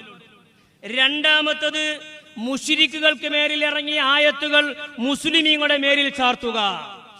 ഒരുപാട് ഉദാഹരണങ്ങളുണ്ട്. സാമ്പിളിൽ ഞാൻ ചിലതൊന്ന് കാണിക്കും. 3, ഗ്രൂപ്പുകൾ ഉണ്ടാക്കി തമ്മിൽ തല്ലുക. ഇതാണ് ഖവാരിജിയാക്കളുടെ പണ്ടത്തെ പണി. ഞാൻ പറയല്ല, മുജാഹിദിന്റെ നേതാവ് തന്നെ അത് പറയട്ടെ. അപ്പൊ അത് സനത് മുത്തസിലാവൂലോ. ഖവാരിജികളുടെ 3 അടയാളങ്ങളെ കുറിച്ച് പണ്ഡിതന്മാർ വിശദീകരിക്കുന്നുണ്ട്. അപ്പൊ ഖവാരിജിയാക്കളുടെ 3 അടയാളങ്ങൾ പണ്ഡിതന്മാർ വിശദീകരിച്ചിട്ടുണ്ട് എന്നാണ് അയാൾ പറയണത്. ഏതൊക്കെയാണ് പറയട്ടെ? ഒരു മുഅ്മിൻ ഒരു പാപം ചെയ്താൽ അവനെ കാഫിർ എന്ന് വിളിക്കും. അപ്പൊ ഒരു മുഅ്മിനായ ഒരു മനുഷ്യൻ എന്തെങ്കിലും തെറ്റ് ചെയ്താൽ പിന്നെ ആ തെറ്റിന്റെ കാഠിന്യൊന്നുമില്ല, ഓൻ കാഫിർ തന്നെ. ഇതാണ് പോലെ 1ാമത്തെ വാദം. ഒരാൾ എന്തെങ്കിലും തെറ്റ് ചെയ്യാൻ, ഒരാളുടെ വസ്ത്രത്തിൽ എന്തെങ്കിലും ഒരു പെശക് വരാൻ, എന്തെങ്കിലും ഒരു കുഴപ്പം വരാൻ, ഈ ഖവാരിജികളുടെ സ്വഭാവം എന്താണ്? ഓ പച്ച കാഫിറാന്ന് ഒരു മടിയുണ്ടാവില്ല. മുസ്ലിമീങ്ങളെ, മുഅ്മിനീങ്ങളെ, ലാ ഇലാഹ ഇല്ലല്ലാഹ് പറയുന്നവരെ കാഫിറുകളാക്കാൻ ഈ ഖവാരിജികൾക്ക് യാതൊരു മടിയും ഉണ്ടാവില്ല. അവിടെ നിൽക്കട്ടെ. അപ്പൊ ലാ ഇലാഹ ഇല്ലല്ലാഹ് മുഹമ്മദുർ റസൂലുള്ളാഹ് എന്ന് വിശ്വസിക്കുന്ന ആളുകളെ കാഫിറേ എന്ന് വിളിക്കാൻ, മുശ്രിക്കേ എന്ന് വിളിക്കാൻ ഒരു മടിയുമില്ലാത്തവരാണ് ഖവാരിജിയാക്കൾ. അന്ന് ഖവാരിജിയാക്കളാണെങ്കിൽ നിങ്ങളല്ലേ പണിയെടുക്കണത്? അല്ലേ? നിങ്ങളല്ലേ എന്നാ പണിയെടുക്കണത്? എന്തിന്റെ അടിസ്ഥാനത്തിലാണ് ബഹുഭൂരിപക്ഷം വരുന്ന പാരമ്പര്യമായ വിശ്വാസം കൊണ്ട് നടക്കുന്നവരെ ഈ രൂപത്തിൽ നിങ്ങൾ പരിഹസിക്കുന്നത്? പാരമ്പര്യം അംഗീകരിക്കണം. പാരമ്പര്യം അംഗീകരിക്കാത്തവർക്ക് എങ്ങനെ ലക്ഷ്യത്തിലെത്താൻ കഴിയും? പിലാത്തറയിൽ വെച്ച് നടന്ന മുജാഹിദിന്റെ സമ്മേളനം ഉണ്ടായിരുന്നു. ആ സമ്മേളനത്തിന് അവര് സുവനീർ ഇറക്കിയിരുന്നു. ആ സുവനീറിന്റെ 207-ാമത്തെ പേജിൽ അവർ സ്വഹാബത്തിനെ പറ്റി എഴുതിയത് ഇന്നും നിലനിൽക്കുന്നുണ്ട്. അവരെ തിരുത്തിയിട്ടില്ല. എന്താണ് അവിടെ എഴുതിയത്? ഞാൻ അതിലേക്ക് കടന്നാൽ ഒരുപാട് പരത്തി പറയേണ്ടി വരും. സ്വഹാബത്ത് ചെയ്തത് ദീനിൽ അവർക്ക് തെളിവല്ല. സ്വഹാബത്തിന്റെ ധാരണകളെ ഞങ്ങൾ വലിച്ചെറിയുന്നു എന്നാണ് അവർ പറഞ്ഞത്. അള്ളാന്റെ പരിശുദ്ധ ദീന് ജിബ്രീൽ മുഖേന മുത്തുനബി തങ്ങൾ വഴി സ്വഹാബികളിലൂടെ നമ്മളിലേക്ക് കിട്ടി. ഇതിനാണ് പാരമ്പര്യം എന്ന് പറയുന്നത്. അള്ളാന്റെ പരിശുദ്ധമായ ദീൻ ജിബ്രീൽ മുഖേന നബി തങ്ങൾ വഴി സ്വഹാബികളിലൂടെ നമുക്ക് കിട്ടി. ഈ പറഞ്ഞ പാരമ്പര്യത്തിൽ ആരെ നിഷേധിച്ചാലും അവരുടെ കയ്യിലുള്ള മതം പരിശുദ്ധമായ ദീനാണെന്ന് പറയാൻ നിർവാഹമില്ല. ഈ പാരമ്പര്യത്തിൽ ആരെ നിഷേധിച്ചത്? സ്വഹാബത്തിനെ നിഷേധിച്ചിട്ടുണ്ട്, പലതവണ നിഷേധിച്ചിട്ടുണ്ട്. അമ്പിയാക്കന്മാരിൽ നിന്ന് മഅസിയത്ത് സംഭവിക്കുമെന്ന് പറഞ്ഞിട്ടുണ്ട്. അപകടല്ലേ? അങ്ങനെ പറയുക വഴി, സ്വഹാബത്തിനെ നിഷേധിക്കുക വഴി കയ്യിലുണ്ടെന്ന് പറയപ്പെടുന്ന പരിശുദ്ധമായ ദീന് ഈ ആര് കൊണ്ടുവന്നു തന്നു നിങ്ങൾക്ക്? അപകടല്ലേ? അതുകൊണ്ട് ഈ ഇത്തരത്തിലുള്ള ദുരാരോപണങ്ങൾ വലിയ അപകടം ചെയ്യും. ബാക്കി എന്നാണ് പണ്ഡിതന്മാർ പറയുന്നത്. മാത്രല്ല, 2ാമത്തെ അവരുടെ അടയാളം മുശ്രിക്കുകൾക്ക് നേരെ ഇറങ്ങിയ ആയത്തുകൾ മുഅ്മിനീങ്ങൾക്ക് നേരെ ഓതും. അതന്നെ ഇപ്പൊ പണി, വേറെ ഒരു പണിയില്ല. ഖുർആൻ ഇങ്ങനെ തപ്പുകയാണ്. മക്കാ മുശ്രിക്കീങ്ങൾക്കെതിരെ ബിംബാരാധനയെ സംബന്ധിച്ച് ഇറങ്ങിയ ആയത്തുകൾ ഏതാണെന്ന് ഇങ്ങനെ തപ്പി അടക്കുക.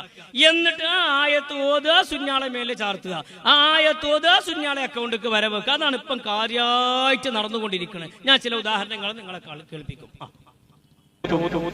മുശ്രിക്കുകൾക്ക് നേരെ ഇറങ്ങിയ ആയത്തായിരിക്കും. അത് മുഅ്മിനീങ്ങൾക്ക് നേരെ ഓതാൻ അവർക്ക് യാതൊരു മടി ഉണ്ടാവില്ല. അവർക്ക് യാതൊരു മടിയില്ലെങ്കിൽ നിങ്ങൾക്കും തീരെ മടിയില്ല. ആ പണിയാണ് നിങ്ങൾ ചെയ്തുകൊണ്ടിരിക്കണമെന്ന് ഞാൻ പറയണത്. മൂന്നാമത്തെ അടയാളം പറയട്ടെ. മൂന്നാമത്തെ അവരുടെ അടയാളം, അവർ പെട്ടെന്ന് തമ്മിൽ തല്ലും. അവരൊരു ഗ്രൂപ്പ് ഉണ്ടാക്കും. ആ ഗ്രൂപ്പിന്റെ ഉള്ളിൽ അവർ ഭയങ്കര ആവേശക്കാരായിരിക്കും, ഭയങ്കര സംഭവമായിരിക്കും. കുറച്ച് കഴിയുന്നതിന് മുന്നേ അവർ തമ്മിൽ തല്ലാൻ തുടങ്ങും. ആ മിഞ്ഞാന്ന് തച്ചതാണ് അവിടെ കാണിച്ചത്. ആ മിഞ്ഞാന്നത്തെ തല്ലാണ്, ഏറ്റവും ലേറ്റസ്റ്റ് തല്ലാണ് നേരത്തെ കാണിച്ചത്. ആ ബാക്കി പ്രശ്നങ്ങൾ ഉണ്ടാവും, അവർ തമ്മിൽ കുഴപ്പങ്ങൾ ഉണ്ടാവും. ഒരിക്കലും ഒരു ഒരുമ നിലനിർത്താൻ അവർക്ക് കഴിയില്ല. ആ ഒരുമ നിലനിർത്താൻ കഴിയാത്തതിന്റെ ലിസ്റ്റാണ് ഞാൻ നേരത്തെ വായിച്ചത്. അത് എന്റെ അറിവിലുള്ളത്. ഈ ചെറിയ മനുഷ്യന്റെ ചെറിയ ബുദ്ധിയിലുള്ള അറിവാണ് ഞാൻ നേരത്തെ എണ്ണിയത്. ഇനി എത്ര നിങ്ങളുടെ ഉള്ളിലുള്ളത് നമുക്ക് അള്ളാഹ്ക്ക് മാത്രമല്ലേ അറിയുള്ളൂ. ഈ രൂപത്തിൽ ഖവാരിജിയാക്കളുടെ മുഴുവൻ അടയാളങ്ങളും ഇന്ന് കൊണ്ടു നടന്ന് തങ്ങളല്ലാത്തവർ മുഴുവനും മുശ്രിക്കുകളാണ്, തങ്ങൾ മാത്രമാണ് സ്വർഗത്തിലെന്ന് ഉളുപ്പില്ലാതെ പ്രസംഗിച്ചുകൊണ്ട് നടക്കുന്നവർ ഗൗരവമാണ്. സ്വർഗം എന്നൊക്കെ പറഞ്ഞ നിങ്ങളെന്നാ മനസ്സിലാക്കിയത്? KNMന്റെയും വിസ്റ്റത്തിന്റെ ഓഫീസിന്റെ മാതിരി ചെറിയ റൂമാന്നിട്ട് കരുതി ഞങ്ങൾ എല്ലാവരും നരകത്തേക്കാക്കി. നിങ്ങൾ മാത്രം സ്വർഗം. നിങ്ങൾക്ക് പേടിയാവൂലേ? അല്ല, നിങ്ങൾക്ക് പേടിയാവൂല അതിൻ്റെ ഉള്ളിൽ ഒറ്റക്ക് നിൽക്കാൻ? അപ്പൊ അതുകൊണ്ട് ദഅവത്ത് എന്ന് പേര് പറഞ്ഞ് മൈക്ക് കെട്ടി ആളെ കൊണ്ടുവന്ന് മുശ്രിക്കാക്കുന്ന പ്രവണത അവസാനിപ്പിക്കണം. നോക്കൂ, നിങ്ങൾ മുജാഹിദ് ബാലിശ്ശേരിന്റെ ഒരു പ്രസംഗം ഞാൻ നിങ്ങളെ കേൾപ്പിക്കുകയാണ്. പരിശുദ്ധ ഖുർആനിലെ ഒരു ആയത്ത് അദ്ദേഹം ഓതുന്നു. എന്നിട്ട് അയാൾ പറയാണ് സമസ്തക്കാര് കാഫിറാണെന്ന് ഈ ആയത്തിലുണ്ട്. എന്താ അയാളൊക്കെ കാട്ടണ്ടി? എന്നിട്ട് ഇത് പ്രസംഗം കേൾക്കണോല് ഇത് സത്യാന്ന് കരുതൂലേ? പറയട്ടെ അദ്ദേഹം. കേരളത്തിലെ സമസ്തയെയും കേരളത്തിലെ മുജാഹിദുകളെയും അവർ രണ്ടുപേരുടെ സ്വഭാവത്തെ പറയുന്ന ഒരു ഖുർആനിന്റെ വചനം. അപ്പൊ കേരളത്തിലെ മുജാഹിദിന്റെ സ്വഭാവം സമസ്തന്റെ സ്വഭാവം പറയുന്ന ഒരു ആയത്ത് ഖുർആനിലുണ്ട്. അപ്പൊ സമസ്തന്റെ സ്വഭാവം ആകുമ്പോ 926 ശേഷം ഇറങ്ങിയ ആയത്തേക്കാറ്. കാരണം 26 സമസ്ത ഉണ്ടാക്കി. അപ്പൊ ഒന്നുണ്ടാക്കിയതിനു ശേഷം അതിന്റെ സ്വഭാവം തിരിയുള്ളൂ. അപ്പൊ സമസ്തന്റെ സ്വഭാവം പറയുന്ന ഒരു ആയത്ത് ഖുർആനിലുണ്ട് എന്നാണ് ജിന്ന് മുജാഹിദിന്റെ തലമൂത്ത നേതാവിന്റെ ഒരു അഭിപ്രായം. ഞാൻ ആയത്തൊക്കെ ഓതട്ടെ, സമസ്തക്കെതിരുള്ള ആയത്ത്. അങ്ങനെ ഉണ്ടോ? അങ്ങനെ കേട്ടോളിട്ടോ. ഖുർആനിലെ 39-ാം അധ്യായം സൂറത്തു സുമറിലെ 45-ാമത്തെ വചനം. അപ്പൊ ആയത്തൊക്കെ കേട്ടല്ല. സൂറത്തു സുമറിലെ 45-ാമത്തെ ആയത്ത് മൂപ്പര് ഓതാൻ പോവുകയാണ്. സമസ്തന്റെ സ്വഭാവമാണ് ആ ആയത്തിൽ പറയണതെന്നാണ് മൂപ്പര് പറയണത്. അപ്പൊ കേൾക്കണോല് കസാലവലൊക്കെ മുറുക്കി പിടിച്ചിരുന്ന് സമസ്ത നരകത്തിലാന്ന് ഖുർആനിൽ കൂടി ഉണ്ടല്ലേ എന്ന് നിങ്ങൾ തെറ്റിദ്ധരിക്കൽ. നിങ്ങൾ ആലോചിച്ച് നോക്കി. ശരിക്കും ചിന്തിച്ചോളാം. അള്ളാന്റെ ഗ്രന്ഥത്തിൽ നിന്നാണ്, മുജാഹിദുകളുടെ ഏതെങ്കിലും ഒരു കിതാബ് എന്നല്ല. നിങ്ങളുടെ കയ്യിലുള്ള ഖുർആൻ എടുത്തോ. നിങ്ങൾ ഇപ്പം നിങ്ങളുടെ പള്ളിയിലോ കവലയിലോ മദ്രസയിലോ എവിടെങ്കിലും ഇരുന്നിട്ട് ഈ ഖുർആനിക വചനം എടുക്ക്. എന്നിട്ട് നിങ്ങൾ വായിച്ചിട്ട് നിങ്ങളെ പറ്റിയാണോ അള്ളാഹ് പറയുന്നത്, ഞങ്ങളെ പറ്റിയാണോ അള്ളാഹ് പറയുന്നത്? ആ ഖുർആനിക വചനം എന്താ അറിയോ? അള്ളാഹുവിനെ പറ്റി മാത്രമായി പ്രസ്താവിക്കപ്പെട്ടാൽ, എന്ത് അള്ളാഹിനെ പറ്റി മാത്രമായിട്ട് പ്രസ്താവിക്കപ്പെട്ടാൽ, പ്രാർത്ഥന അള്ളാഹുവിനോട് മാത്രം എന്ന് പറയപ്പെട്ട അത് അയാളെ വകയാട്ടോ. അതയിലില്ല. അത് അയാളെ പോക്കറ്റിൽ നിന്ന് എടുത്തതാണത്. അതയിലില്ല. ബാക്കി ഞാൻ ആയത്ത് ഞാൻ ഓതി തരും. നേർച്ച അള്ളാഹുവിന് മാത്രം എന്ന് പറയപ്പെട്ടാൽ അതും അതിലില്ല. അതും അയാളെ വക കീശയിൽ നിർത്തതാണ്. പരലോകത്തിൽ വിശ്വാസമില്ലാത്തവർക്ക് അസഹ്യത അനുഭവപ്പെടുന്നു. ഒന്നുകൂടെ കേട്ടോളണം. അള്ളാഹിനെ പറ്റി മാത്രമായിട്ട് പറഞ്ഞാൽ കോപിക്കുന്ന, ദേഷ്യം പിടിക്കുന്ന, അള്ളാഹുവിനെ പറ്റി മാത്രം പറയപ്പെട്ടാൽ വഇദാ ദുകിറല്ലാഹു വഹദഹു ഇശ്മഅസ്സതു ഖുലൂബുൽ ലദീന ലാ യുഅ്മിനൂന ബിൽആഖിറതി. അള്ളാഹുവിനെ പറ്റി മാത്രം പറയപ്പെട്ടാൽ പരലോകത്തിൽ വിശ്വാസമില്ലാത്തവർക്ക് അസഹ്യതയുണ്ടാകും. നമ്മൾ പരലോകത്ത് വിശ്വാസമില്ലാത്തവരാ? നമ്മൾ പരലോകത്തിൽ വിശ്വാസമില്ലാത്തവരാണോ? പരലോകത്തിൽ വിശ്വാസമില്ലാത്ത ആളുകൾക്ക് അസഖ്യതയുണ്ടാകും എന്ന ആയത്ത് ഓതി എന്നിട്ട് നേരെ മൂപ്പര് കോട്ടിമാട്ടി അത് സമസ്തരെ സംബന്ധിച്ച് പറഞ്ഞ ആയത്താണ്. ഞങ്ങൾക്കുള്ളതിനെ കാഭാഗം വിശ്വാസങ്ങൾക്കില്ല. പരലോകത്തെ പറ്റിയുണ്ടെങ്കിൽ നിങ്ങൾ ഈ തോന്നിയ ദിവസം പറയില്ല, ഈ ദുർവ്യാഖ്യാനം നടത്തൂല. ബാക്കി ഒന്നുകൂടെ കേട്ടോളണം.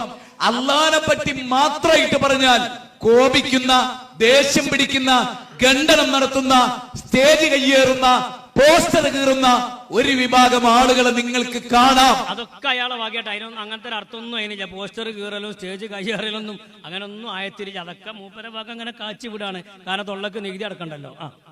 തീർന്നില്ല. അടുത്ത എന്താ അറിയോ? വൈദാ ദുകിറല്ലദീന മിൻ ദൂനിഹി. വൈദാ ദുകിറല്ലദീന മിൻ ദൂനിഹി. അവിടെയാണ് അയാളെ കള്ളത്രം. വൈദാ ദുകിറല്ലദീന മിൻ ദൂനിഹി. അല്ലാഹു അല്ലാത്ത ദൈവങ്ങളെ, അല്ലാഹു അല്ലാത്ത ആരാധ്യ വസ്തുക്കളെ വിളിച്ചാൽ, അത് മുശ്രിക്കീങ്ങൾ ഇറങ്ങിയ ആയത്താണ്. വൈദാ ദുകിറല്ലദീന മിൻ ദൂനിഹി, അല്ലാഹു അല്ലാത്ത ദൈവങ്ങൾ, അല്ലാഹു അല്ലാത്ത ആരാധ്യ വസ്തുക്കൾ, അവരെ വിളിച്ച് പ്രാർത്ഥിക്കുന്നതിനെ സംബന്ധിച്ചു ആരാധിക്കുന്നതിനെ സംബന്ധിച്ചോണാ പറഞ്ഞിട്ടുള്ളത്. ഞാൻ അവിടെ മൂപ്പരെ കൂട്ടിമാട്ടുന്നത് കേട്ടോളി. അള്ളാന്റെ കൂടെ സി എം മടവൂരിനെ വിളിക്കുക എന്ന് പറഞ്ഞാൽ അയാളെ വകയാണ്. അള്ളാഹിന്റെ കൂടെ സി എം മടവൂരിനെ വിളിക്കാന്നല്ല ആയത്തിൽ പറഞ്ഞത്. അള്ളാഹുവിന്റെ കൂടെ അള്ളാഹു അല്ലാത്ത ആരാധ്യരെ വിളിക്കുക. സകല തഫ്സീറുകളിൽ അങ്ങനെ തന്നെയാണുള്ളത്. മൊയ്തീൻ ശൈഖിനെ വിളിക്കുക എന്ന് പറഞ്ഞാൽ അവർക്കതാ എ പി ആകുന്നു. ഒന്നുകൂടി ഇന്റെ ഭാഷയെ പറഞ്ഞാൽ എ പികൾക്കതാ ഹേപ്പി ആകുന്നു എന്ന് റബ്ബ്. അപ്പൊ അള്ളാഹുവിന്റെ കൂടെ മുഹീദീൻ ശൈഖിനെ വിളിക്കുക, മടവൂർ ശൈഖിനെ വിളിക്കുക എന്നാണ് അതിന്റെ അർത്ഥമെന്ന ദുർവ്യാഖ്യാനം നടത്തി മുഹീദീൻ ശൈഖ് അതുപോലെ തന്നെ മഹാന്മാരായ ഔലിയാക്കന്മാരെ തവസ്സുൽ ചെയ്യുന്ന സുന്നികളെ സംബന്ധിച്ച് അവർ മുശ്രിക്കുകളാണെന്നാണ് അദ്ദേഹം പരസ്യമായിട്ട് ആയത്ത് ദുർവ്യാഖ്യാനിച്ചിട്ടുള്ളത്. എത്ര ഗൗരവമാണ് നിങ്ങൾ ആലോചിച്ച് നോക്കി. ബഹുമാനപ്പെട്ട വാക്കോട് ഉസ്താദ് അല്ലാഹു തആല ദീർഘായുസ്സുള്ള ആഫിയത്ത് നൽകുമാറാകട്ടെ. നേരത്തെ ഇവിടെ നടത്തിയ പ്രസംഗത്തിൽ പറഞ്ഞു, തവസ്സുലിനെ സംബന്ധിച്ച് പറഞ്ഞു, കുറഞ്ഞ നേരത്തെ സംസാരമാണ് നടത്തിയതെങ്കിലും വളരെ കനപ്പെട്ട ചില കാര്യങ്ങൾ പറഞ്ഞിട്ടുണ്ട്. മഹാരഥന്മാരായ ആളുകളെയോ അമലുകളെയോ പുണ്യകർമ്മങ്ങളെയോ സ്വലാത്തുകളെയോ ദിക്റുകളെയോ എന്തിനേയും തവസ്സുൽ ചെയ്തുകൊണ്ട് ദുആ ചെയ്യുന്നതിന് തകരാറില്ലെന്ന് സുന്നിയല്ലാത്ത അല്ലാമ ആലൂസി തന്റെ റൂഹുൽ മഅനിയിൽ രേഖപ്പെടുത്തിയിട്ടില്ലേ? അല്ലാമ ആലൂസിയെ നിങ്ങൾ തള്ളുമോ? റൂഹുൽ മഅനിയുടെ 6-ാം വോളിയം 128-ാമത്തെ പേജിൽ എന്താണ് അദ്ദേഹം തവസ്സുലിനെ പറ്റി പറഞ്ഞത്? യാ അയ്യുഹല്ലദീന ആമനു തഖുല്ലാഹ വബ്തഗൂ ഇലൈഹിൽ വസീല എന്ന സൂറത്ത് മാഇദയുടെ 35-ാമത്തെ ആയത്തിന്റെ വ്യാഖ്യാനത്തിൽ റൂഹുൽ മഅനിയിൽ അല്ലാമ ആലൂസി പറഞ്ഞത് ലാ അറാ ബഅസൻ ഫി തവസ്സുൽ ഇലല്ലാഹി തആല ബിജാഹിൻ നബി സ്വല്ലല്ലാഹു അലൈഹി വസല്ലം ഇൻദല്ലാഹി തആല ഹയ്യൻ വമൈതാ. തവസ്സുലിന്റെ വിഷയത്തിൽ നബി തങ്ങളുടെ ജാഹു കൊണ്ടോ നബി തങ്ങളെ കൊണ്ടോ അള്ളാഹുലേക്ക് തവസ്സുൽ ചെയ്യുന്നതിന് ഒരു കുഴപ്പവും ഞാൻ കാണുന്നില്ല എന്നാണ് സുന്നിയല്ലാത്ത അല്ലാമ ആലൂസി തന്റെ റൂഹുൽ മഅനിയിൽ രേഖപ്പെടുത്തിയിട്ടുള്ളത്. എന്നിട്ട് ആയത്തുകളെ ദുർവ്യാഖ്യാനം ചെയ്യുക, ഹദീസുകളെ ദുർവ്യാഖ്യാനം ചെയ്യുക, എല്ലാം അങ്ങനെ തന്നെയാണ്. ഖുതുബ മലയാളത്തിലാകണം. എന്താ അതിന്റെ തെളിവൊന്നുമില്ല. പിന്നെ ന്യായം, എന്താ ന്യായം? തിരിയണം എന്ന ന്യായാണ്. എന്നാൽ പരിശുദ്ധ ഖുർആൻ ഇതിനെ സംബന്ധിച്ച് എന്താ പറഞ്ഞിട്ടുള്ളത്? അതൊക്കെ കഴിഞ്ഞ പ്രസംഗത്തിൽ ഇവിടെ പരാമർശിച്ചിട്ടുണ്ട്. നമ്മളെ കൂട്ടത്തിൽ ചില ആൾക്കാരുണ്ട് അങ്ങനെ കോയി അയലുമ കയറിയാണ് നിങ്ങൾ ഒരു സ്ഥിരത ഉണ്ടാവില്ല. ബാക്കൊക്കും തൂങ്ങും മുന്നുക്കും തൂങ്ങും, ബാക്കൊക്കും തൂങ്ങും മുന്നുക്കും തൂങ്ങും, നിക്കണം തോന്നിയാൽ കെട്ടി മറിഞ്ഞ് പോകുകയും ചെയ്യും. ഈ ജാതി കുറെ ആദർശക്കാർ. അതും ശരി തന്നെ, ഇതും ശരി തന്നെ. അതിനാണ് ആദർശം ആദ്യം ഉറക്കണം എന്ന് പറഞ്ഞത്. ലോക ചരിത്രത്തിൽ അറബിയല്ലാത്ത ഭാഷയിൽ ആദ്യം ഖുത്ബ പരിഭാഷപ്പെടുത്തിയത് 1924 തുർക്കിയിൽ മുസ്തഫ കമാൽ പാസല്ലേ. അതിന്റെ അപ്പുറത്തൊരാളെ പേര് പറ. അങ്ങനെ ഖുത്ബ അറബിയല്ലാത്ത ഭാഷയിൽ പറഞ്ഞൊരാളെ പേര് ഒരാളെയും കാണിക്കാൻ സാധ്യമല്ല. എന്നാൽ ഖുത്ബ പ്രസംഗാണ് എന്നും ആ പ്രസംഗം തിരിയണമെന്നും നിങ്ങളാണ് കേരളക്കാരെ പഠിപ്പിച്ചത്. എന്നാൽ ഖുത്ബ പ്രസംഗാണെന്ന് ആരെ പറഞ്ഞു? അങ്ങനെ പറഞ്ഞു ആരെങ്കിലും ഖുത്ബ പ്രസംഗാണെന്ന്? നമ്മളെ കൂടെ ചില ആളുകൾക്ക് അങ്ങനെ ധാരണ ഉണ്ട് ഖുത്ബ പ്രസംഗാണ്. ഖുത്ബ പ്രസംഗമല്ല, ഖുത്ബ ഒരു ഇബാദത്താണ്.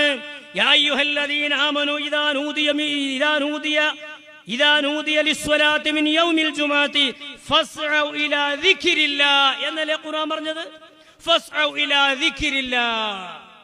ഇനി നോക്കൂ നിങ്ങൾ, ഇമാം ബുഖാരി തങ്ങളുടെ സ്വഹീഹുൽ ബുഖാരിയുടെ 3211-ാമത്തെ ഹദീസിൽ കാണാം, ഇദാ കാന യൗമുൽ ജുമുഅത്തി വഖഫത്തിൽ മലായികത്തു അലാ അബ്വാബിൽ മസ്ജിദി ഫയക്തുബൂന അൽ-അവ്വല ഫൽ-അവ്വല ഫഇദാ ഖറജൽ ഇമാമു വഖഅദ അലൽ മിൻബരി തറൗ സുഹുഫഹും വജലസു യസ്തമിഊന അൽ-ദിക്റാ. അങ്ങനെയല്ലേ ഇമാം ബുഖാരി തങ്ങൾ പറഞ്ഞത്? മലക്കുകൾ ദിക്റ് കേൾക്കാൻ വേണ്ടിയിട്ട് കിതാബ് പൂട്ടി വെച്ചിട്ട് ദിക്റ് കേൾക്കാൻ വേണ്ടിയിരിക്കും. അങ്ങനെയാണ് ഖുർആൻ പഠിപ്പിച്ചിട്ടുള്ളത്. ഇത് പ്രസംഗാണെന്ന് എന്ന് പറയാൻ തുടങ്ങിയോ അന്നാണ് തിരിയണ്ടേ എന്നൊരു ന്യായം വന്നിട്ടുള്ളത്. അതുകൊണ്ട് ഇബാദത്തുകൾ ഇബാദത്തായി കാണാൻ തയ്യാറാകണം. സത്യത്തിൽ ഇവിടെ നടക്കുന്ന സംഗതി എന്താണെന്ന് അറിയുന്നത്? പഠിക്കാത്തതാണ് ഏറ്റവും വലിയ പ്രശ്നം.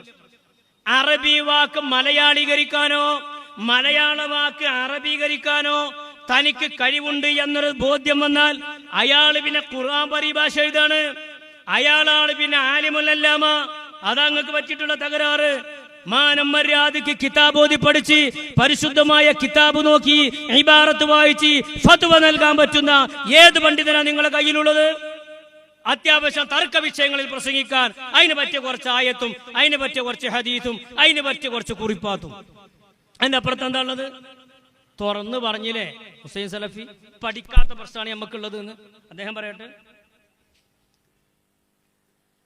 വിവരമില്ലാത്തതാണ് പലതിനെയും നിഷേധിക്കാൻ കാരണമാകുന്നത്. സത്യങ്ങളാ പറഞ്ഞു, കാണുമ്പോൾ ചായ വാങ്ങിത്തരാം. വിവരമില്ല എന്നുള്ള സംഗതി ഉണ്ടല്ലോ. അപ്പൊ എനിക്കത് മനസ്സിലായിട്ടില്ല, അപ്പൊ ഞാനാണ് നിഷേധിച്ച്. അവ എല്ലാ സംഗതിനെ പറ്റി ഒന്ന് പഠിക്കുക. പഠിച്ചതിന് ശേഷം പിന്നെ വിമർശിക്കുകയാണെങ്കിൽ പഠിച്ചിട്ടാണെങ്കിലും നമുക്കത് ആശ്വസിക്കലും. വിവരമില്ലാത്തതാണ് പലതിനെയും നിഷേധിക്കാൻ കാരണമാകുന്നത്. അതുകൊണ്ട് പഠിക്കലേ നിവൃത്തിയുള്ളൂ. അതന്നെ നിവൃത്തിയുള്ളൂ. ഒഴിവുണ്ടെങ്കിൽ സമസ്തന്റെ മദ്രസക്ക് വന്നാലും അത്യാവശ്യ വിവരമുണ്ടാവും. അത്യാവശ്യ വിവരം. അന്ധവിശ്വാസം എന്ന് പറഞ്ഞ് തള്ളുമ്പോ എന്താ സംഭവിക്കണത്? എന്താ സംഭവിക്കണിച്ചാൽ കുലുമാലുണ്ടാകും, അല്ലാതെ ഉണ്ടാകണം. എല്ലാം അന്ധവിശ്വാസമാണെന്ന് പറഞ്ഞാൽ തള്ളിയാൽ ആ തള്ളിയാന്റെ പേരിലാണ് ഇജാതി കുലുമാലും ഇവണ്ടാകുന്നത്. അതുകൊണ്ട് എല്ലാം അന്ധവിശ്വാസമാണെന്ന് തള്ളണ്ട, കുറെ അന്ധവിശ്വാസങ്ങളുണ്ട് എന്നതും മനസ്സിലാക്കണം. സഹീൽ ബുഖാരി അടക്കമുള്ള ഹദീസിന്റെ ഗ്രന്ഥങ്ങളിൽ കാണുന്ന ഹദീസുകളെ വലിച്ചെറിയാണ്. എത്തവന് കാട്ടണു. അതന്നെ പ്രശ്നം എന്ന് പറയുന്നത്. സ്വഹീഹുൽ ബുഖാരിയിൽ വന്ന ഹദീസുകൾ പോലും ആദ്യം പറഞ്ഞു വെച്ച ആശയത്തോട് യോജിക്കണില്ലെങ്കിൽ തള്ളുക. നിങ്ങൾ ആലോചിച്ചോക്കാണ്, നിങ്ങൾ തള്ളുക. എന്നിട്ട് ചിലർക്കൊക്കെ ബുഖാരിയിലെ ഹദീസ് കാണുമ്പോ ഓക്കാനം വരുന്നു. ഓക്കാനായാലും പാടില്ല, കുതിരായാലും പാടില്ല. ബുഖാരിന്റെ ഹദീസുകൾ നിഷേധിക്കാൻ പാടില്ല. ഒരു കാര്യം നമ്മൾ നിഷേധിക്കുമ്പോ ഈ ഹദീസ് മുൻഗാമികൾ എങ്ങനെ ആ ഹദീസ് കണ്ടിട്ടുണ്ടല്ലോ. 1400 ചില്ലാനം കൊല്ലങ്ങൾക്ക് ഇപ്പുറത്താണ് നമ്മൾ ജീവിക്കണം എന്നുള്ള ഓർമ്മ വേണം. നമ്മളൊരു ഹദീസിനെ നിഷേധിക്കുമ്പം ആ ഹദീസ് 1400 ചില്ലാനം കൊല്ലങ്ങൾക്ക് അപ്പുറത്തുള്ള മുത്തുനബി തങ്ങൾ പറഞ്ഞ ഹദീസ് ആയിരക്കണക്കിന് ഇമാമുകൾ കണ്ടിട്ടില്ലേ? ആയിരക്കണക്കായ പണ്ഡിതന്മാര് കണ്ടിട്ടില്ലേ? മദ്ഹബിന്റെ ഇമാമുമാര് കണ്ടിട്ടില്ലേ? വലിയ വലിയ ബഹർ പോലെയുള്ള ഉലമാക്കൾ കണ്ടിട്ടില്ലേ? ആ മഹാരഥന്മാരായ പണ്ഡിതന്മാർ ആ ഹദീസുകളെ എങ്ങനെയാണ് കൈകാര്യം ചെയ്തത് എന്നതിനെ പറ്റി ഒന്ന് ആലോചിക്കണ്ടേ? ആണ് തള്ളുക. എന്നിട്ട് ഇപ്പൊ പറയാ സംസം വെള്ളത്തിന് ശ്രേഷ്ഠതല്ല, ഹജറുൽ അസ്വദിന് ശ്രേഷ്ഠതല്ല.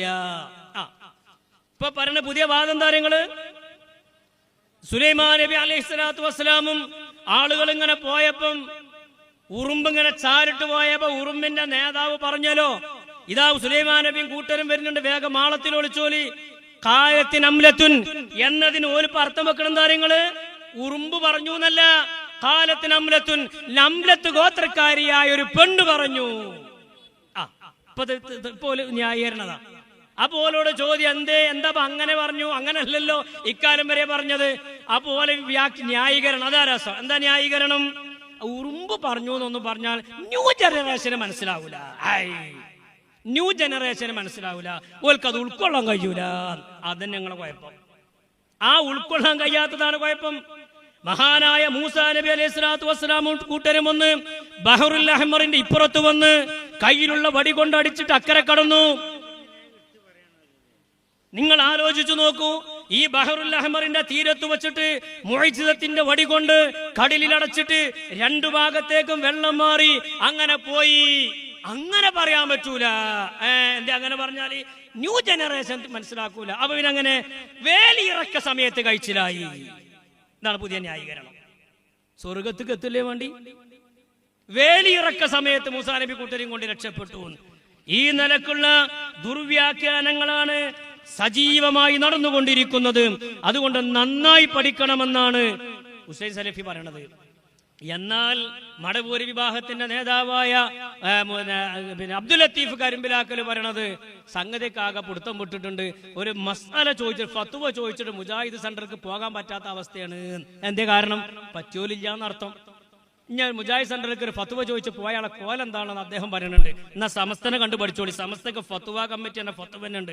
ആകാശത്തിന്റെ ചുവട്ടിൽ ഭൂമിക്ക് മുകളിൽ മൂക്ക് കീപ്പെട്ട് തൂങ്ങിയ ഒരാള് എന്ത് സംശയം അവർക്ക് ഫത്വ കമ്മിറ്റിക്ക് എഴുതി ചോദിക്ക. ആധികാരികമായി അതിന് കൃത്യമായ മറുപടി ഫത്വ കമ്മിറ്റി എന്ന് കിട്ടും. നിങ്ങളെ കോലം എന്താന്നുള്ളത് നിങ്ങൾ എന്നു പറയും. ഞാൻ അവസാനിപ്പിക്കുകയാണ്. ചിലർ വാച്ചിക്ക് നോക്കണേന് അർത്ഥം എനിക്ക് മനസ്സിലായിട്ടുണ്ട്. പറയട്ടെ. വിവരമില്ല ബുഖാരി അടക്കമുള്ള ഹദീസിന്റെ ഗ്രന്ഥങ്ങളിൽ കാണുന്ന ഹദീസുകൾ 11 സമയമില്ല. സലാം സ്വലമി എഴുതിയതാണോ ശരി, അതല്ല എം നദീബ് എഴുതിയതാണോ ശരി, അറബി പണ്ഡിതന്മാർ ഇപ്പൊ പറഞ്ഞതാണോ ശരി? ഉത്തരം വളരെ വ്യക്ത. സലാം സ്വലമി എഴുതിയ പുസ്തകം ആദ്യം വാങ്ങാം. ഒരു 75 100 ഉറുപ്പ് കൊടുത്താൽ കാനമിന് കൊടുക്കണ പൈസ ഉണ്ടോ, കൊടുത്താൽ ആ പുസ്തകം കിട്ടും. എന്നിട്ട് സലാം സ്വലമി എഴുതിയത് എന്താന്ന് വായിച്ചു നോക്കാം. പിന്നെ ഇതിന്റെ മറുവശം കേൾക്കണമെങ്കിൽ കേന്ദ്രം തന്നെ പ്രസിദ്ധീകരിച്ച എം നദീബ് എഴുതിയ വേറെ പുസ്തകം ഉണ്ട്, അത് അവിടെ തന്നെ വാങ്ങാം. ഒരു 10-60 ഉറുപ്പ് കൊടുത്താവും കിട്ടും. അപ്പൊ എന്തായി, ഒരു ചോദ്യകർത്താവിന് ചോദ്യം മനസ്സിലാക്കാൻ എന്ത് ചെയ്യണം? മുജാഹിദ് സെന്ററിൽ 160 ഉറുപ്പ് കൊടുക്കുക. എന്നാ ചോദ്യം മനസ്സിലാവും. എന്നിട്ടോ അത് രണ്ടും അപ്പുറപ്പുറം വായിച്ചു നോക്കിയിട്ട് ഉത്തരത്തിന്റെ കാര്യത്തിൽ നിങ്ങളൊരു നിഗമനത്തിൽ എത്തിക്കോളൂ. നമ്മളെ വിട്ടളിയിൽ മുജാഹിദ് സെന്ററിൽ ആരെങ്കിലും ഒരു സംഗതിന്റെ ഫത്വയും ചോദിച്ചു വന്നാൽ എന്തായിരിക്കും ഉത്തരം? അയാളെ മൂപ്പരനെ പറയട്ടെ. മുജാഹിദ് നേതാവാണ് അദ്ദേഹം. തമ്മിൽ തെറ്റിയപ്പം ഉള്ളത്ത് പുറത്ത് പറയാണ്. അപ്പൊ മുജാഹിദ് സെന്ററിലേക്ക് ഒരു ഫത്വയും ചോദിച്ചു ഒരാൾ ചെന്നാൽ എന്താണ് അവസ്ഥ എന്നുള്ളത് മൂപ്പരനെ പറയട്ടെ. അപ്പുറത്തെ സെൽഫ്, അപ്പുറത്തെ പീടിയെന്ന് ഖുർആൻ വാങ്ങാ, ഇപ്പുറത്തെ പീടിയെന്ന് ഹദീസുകളും വാങ്ങാ. എന്നിട്ട് അത് അർത്ഥമൊന്നും അറിയില്ലെങ്കിൽ പരിഭാഷ അതിന്റെ അപ്പുറത്തുനിന്ന് വാങ്ങാ. പിന്നെ വിഷയങ്ങളുടെ ലിസ്റ്റ് കിട്ടണമെങ്കിൽ ഒരു ഇൻഡെക്സ് ഇപ്പുറത്തുനിന്ന് വാങ്ങാ. ഇതെല്ലാം കൂടി കൂട്ടി നോക്കി വായിച്ചിട്ട് പെരേ കുത്തർന്ന് നോതി ഒന്ന് പഠിച്ചു നോക്കിയിട്ട് താങ്കൾ ഒരു നിഗമനത്തിൽ എത്തിക്കോളൂ. ചക്കക്കൂട്ടാണ്ടാക്കണ സംഗതി എല്ലാം മൂപ്പര് പറഞ്ഞു. മുജാഹിദ് സെന്ററിലേക്ക് ഒരു സംഗതിന്റെ ഫത്വ ചോദിച്ചു ചെന്നാൽ പറയാൻ പറ്റും ഒരുത്തില്ല. എന്നിട്ട് പറയാം, നിങ്ങൾ അപ്പുറത്ത് ഒരു ഖുർആൻ വാങ്ങിക്കോളി, ഇങ്ങേ പിടിയൊക്കെ നല്ല പരിഭാഷയും വാങ്ങിക്കോളി, ഇപ്പുറത്ത് ഹദീസിന്റെ കിതാബും വാങ്ങിക്കോളി, അങ്ങേ പിടിയൊക്കെ നല്ല ഒരു പരിഭാഷയും വാങ്ങിക്കോളി, ഇതിനെ പറ്റിയ തലിമ്പാരില്ലെങ്കിൽ തലിമ്പാരുടെ ഇൻഡെക്സും വാങ്ങി നിങ്ങൾ പെരേ പോയാണ്ട് നിങ്ങളും പെണ്ണുങ്ങളും കുത്തിർന്നാണ്ടെന്ന് വായിച്ച് പഠിച്ച് മനസ്സിലാക്കി നിങ്ങളൊരു തീരുമാനത്തിലേക്ക് എത്തിക്കാളി. നല്ല മാറ്റം ഉണ്ടാവും. എന്നിട്ട് നിങ്ങളാണ് 100 വയസ്സിലെത്തിയ സമസ്തനെ തിരുത്താൻ വരുന്നത്. നിങ്ങളാണ് പൊട്ടിപ്പാളീസായി എന്ന് പറഞ്ഞത്.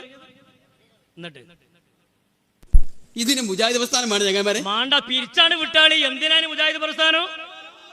അതിന് മുജാഹിദ് പ്രസ്ഥാനം വേണം. മൂപ്പർ ഇങ്ങോട്ട് ചോദിക്കുക, ഇതിന് KNM വേണോ? KNM ISM വേണ്ട. ഒരു വ്യക്തിക്ക് സ്വന്തം ചെയ്യാൻ കഴിയുന്നതാണത്. അത് കഴിയാത്തോണ്ടാണ് ഈ തീരുമാനാക്കാൻ ഒരു സംഘടന, ഒരു നേതൃത്വം വേണമെന്ന് പറഞ്ഞത്. എത്ര ഗൗരവമുള്ള വാർത്തകളാണ്. അതുകൊണ്ട് ഞാൻ ആ ഭാഗം അവസാനിപ്പിക്കുന്നു. അവസാനമായിട്ട് മുജാഹിദ് പ്രസ്ഥാനത്തിന്റെ യുവ നേതാവിന്റെ പ്രസംഗം കൂടി ഞാൻ കേൾപ്പിക്കുന്നു. ആ പ്രസംഗത്തിൽ അദ്ദേഹം മുജാഹിദുകാരോടുള്ള ഒരു നിർദ്ദേശവും അദ്ദേഹത്തിന്റെ മനസ്സിലുള്ള സങ്കടവും അയാൾ പറയാണ്. എന്താ അയാൾ പറഞ്ഞാൽ, നിങ്ങള് സ്വലാത്ത് ചെല്ലണം എന്നൊക്കെ ഖുർആനിലുണ്ട് ഉണ്ടല്ലോ. ഇന്നല്ലാഹു വമലായികതു യുസല്ലൂന അലൻ നബി യാ അയ്യുഹല്ലദീന ആമനു സല്ലൂ അലൈഹി വസല്ലിമു. നസ്സായ കൽപ്പനയാണ് സ്വലാത്ത് ചെല്ലണം എന്നുള്ളത്. ഇവർ ചോദിച്ചാ നമ്മളിപ്പോ ചൊല്ലുണ്ടോ? ചെല്ലണില്ലല്ലോ. ഇവരെ പറയാം ചൊല്ലണം. ഇപ്പൊ ഖുർആനിലുണ്ടല്ലോ.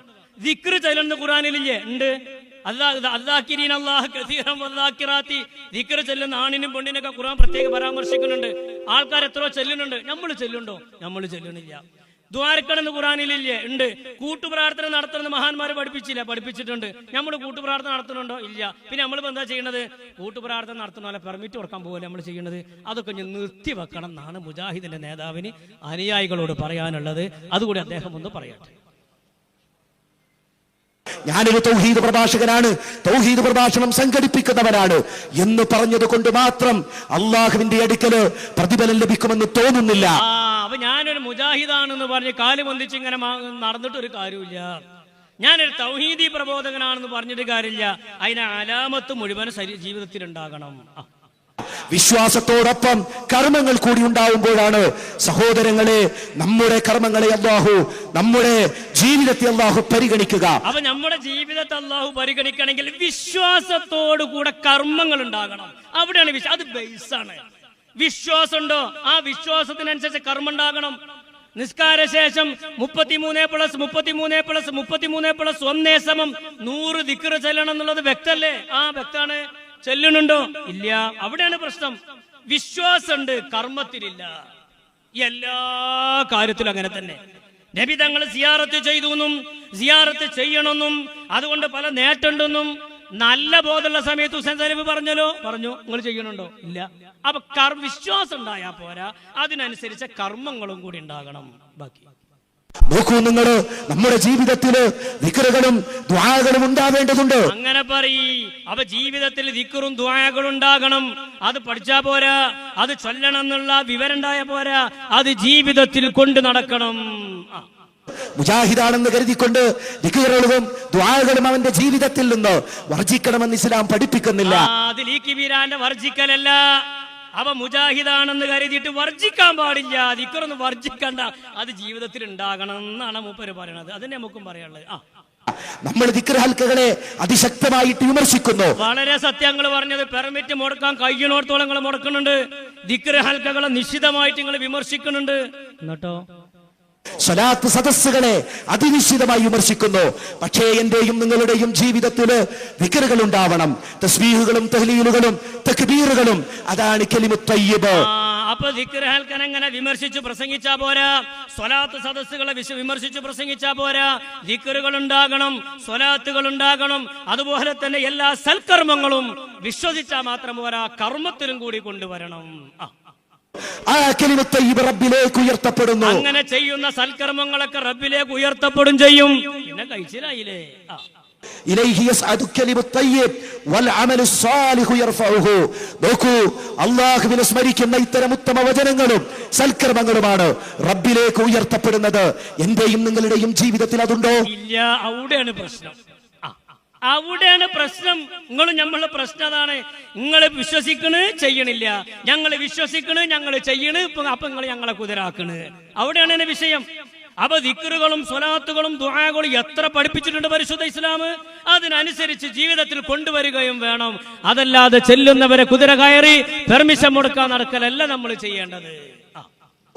സൂചിപ്പിക്കേണ്ട, നമ്മള് കൃത്യമായി പഠിക്കേണ്ടതാണ് സഹോദരങ്ങളെ. അപ്പൊ അതൊക്കെ കൃത്യമായിട്ട് പഠിക്കാൻ നിസ്കാര ശേഷം എന്താ ചെയ്യേണ്ടതെന്ന് കൂടി മൂപ്പര് പറയട്ടെ. പക്ഷേ സുബഹിക്ക് ശേഷം, നമസ്കാര ശേഷം ചില ദുആകളും ചില ദിക്റുകളും അതുപോലെ മറ്റു കാര്യങ്ങളും ഒക്കെ ഉണ്ടല്ലോ. അതിലാണ് എനിക്ക് സംശയം. ദിക്റും ദുആവും മറ്റു ചില കാര്യങ്ങളുണ്ടല്ലോ, അത് വല്ല ശൈഖന്മാരിന്ന് കിട്ടിയ വല്ല ദിക്റുകളേക്കാർ അൽഹംദുലില്ലാഹ് നമുക്കറിയില്ല. പോട്ടെ. അതൊന്നും നിർവഹിക്കാതെ പോകലാണ് ഒരു മുജാഹിദിന്റെ ഐഡന്റിറ്റി എന്ന് നാം തെറ്റിദ്ധരിക്കാൻ പാടില്ല. ഞങ്ങൾ ഏതായാലും തെറ്റിദ്ധരിച്ചിട്ടില്ല, നിങ്ങളാണ് ശരി ധരിച്ചാളി. അപ്പൊ നിസ്കാരം കഴിഞ്ഞിട്ട് ദിക്ർ ചൊല്ലാതെ എഴുന്നേറ്റ് പോകലാണ് ഒരു മുജാഹിദിന്റെ ഐഡന്റിറ്റി എന്ന് നമ്മൾ ആരും തെറ്റിദ്ധരിക്കരുത്. അപ്പൊ ഒരു നാട്ടിലെ ജമാഅത്ത് കഴിഞ്ഞ് അസ്സലാമു അലൈക്കും വറഹ്മത്തുള്ളാഹി എന്ന് വലത്തോട്ടും അസ്സലാമു അലൈക്കും വറഹ്മത്തുള്ളാഹി എന്ന് ഇടത്തോട്ടും സലാം വീട്ടി നോക്കുമ്പോൾ ഒരാളിതാ മേപ്പെട്ട് പൊന്താണ്, അപ്പൊ മനസ്സിലാക്കി അവന് മുജാഹിദാണ്. അങ്ങനത്തെ ഒരു ഐഡന്റിറ്റി നമുക്ക് വേണ്ടെന്നാണ് മൂപ്പര് പറയണത്. ഐഡന്റിറ്റി വേണ്ട. ദിക്റുകൾ ചൊല്ലേണ്ടത് ചൊല്ലണം. അതന്നെ നമ്മൾ പറയണത്. വൈക്ക് വരി ദിക്റ് ചൊല്ലേണ്ട ദിക്റാണ്. അത് കനറ ബാങ്കിൽ പണയം വെച്ചിട്ട് പൈസക്ക് കൊടുക്കുമ്പോ വാങ്ങാനുള്ള സാധനം ദിക്റാണ്. ദിക്റാണ് ചൊല്ലാനുള്ളതാണത്. അത് ചൊല്ലേണ്ടത് ചൊല്ലണം. ഓതേണ്ട വചനങ്ങൾ ഓതണം. ഓതേണ്ട വചനങ്ങൾ ഓതണം. ആയത്തുൽ കുർസി ഓതണം. അങ്ങനെ പ്രധാനപ്പെട്ട ആയത്തുകളുണ്ട്. സൂറത്തുൽ ഹശറിന്റെ അവസാനത്തെ ആയത്തിലൊക്കെ വലിയ പ്രത്യേകത ഉണ്ട്. അതൊക്കെ ഓതണം. അതൊന്നും കനറ ബാങ്കിൽ പണയം വെക്കാനുള്ളതല്ല.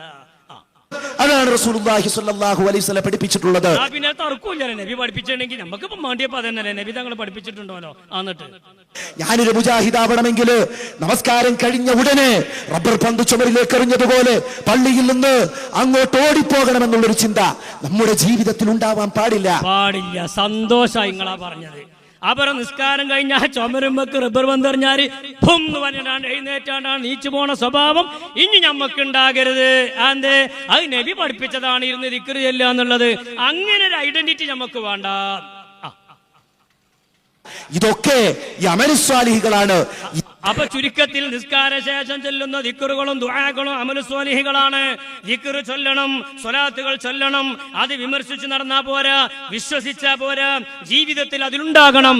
ഈ നിലക്ക് പരിശുദ്ധമായ ദീനിന്റെ ആദർശങ്ങള് കൊഞ്ഞനം കുത്തുന്നതിനു പകരം അതൊക്കെ ജീവിതത്തിൽ കൊണ്ടു നടന്ന് യഥാർത്ഥ വിശ്വാസികളായി മാറി 100 വയസ്സ് തികയാൻ പോകുന്ന സമസ്ത കേരള ജംഇയ്യത്തുൽ ഉലമാ എന്ന മഹിതമായ ആദർശ പ്രസ്ഥാനത്തിന്റെ പത്തരമാറ്റുള്ള ആദർശങ്ങൾക്ക് പിന്തുണ പ്രഖ്യാപിച്ചുകൊണ്ട് ഈ സുന്നത്ത് ജമാഅത്തിന്റെ ആദർശത്തിന്റെ ഒരു അണിയായി ചേർന്ന് അഹ്ലു സുന്നത്ത് വൽ ജമാഅത്തിന് കരുത്തു പകരാൻ ഓരോരുത്തരും സജീവമായി പ്രവർത്തിക്കണമെന്ന് ഓർമ്മപ്പെടുത്തി 2026 ഫെബ്രുവരി മാസത്തിൽ കാസർഗോഡ് കുണിയയിലെ വരക്കൽ മുല്ലക്കോയ തങ്ങൾ നഗറിൽ വെച്ചുകൊണ്ട് നടക്കുന്ന ലക്ഷോപലക്ഷം സുന്നത്ത് ജമാഅത്തിന്റെ പ്രവർത്തകന്മാർ അണിനിരക്കുന്ന സമ്മേളനം കേരളം കണ്ടിട്ടില്ലാത്തതിൽ വെച്ച് ഏറ്റവും വലിയ ജനസഞ്ചയം നടക്കുന്ന ആ വലിയ മഹാസമ്മേളനത്തിന്റെ 1 വർഷം നീണ്ടു നിൽക്കുന്ന പ്രചരണത്തിൽ നമ്മളൊക്കെ കണ്ണികളാകണമെന്ന് മാത്രം ഓർമ്മപ്പെടുത്തി എന്നെ ശ്രവിച്ച എല്ലാവർക്കും നന്ദി രേഖപ്പെടുത്തി ദ്വാരക്കണമേ എന്ന വസിയത്തോടുകൂടെ വആഖിറു ദഅ്വാനാ അനിൽ ഹംദുലില്ലാഹി റബ്ബിൽ ആലമീൻ.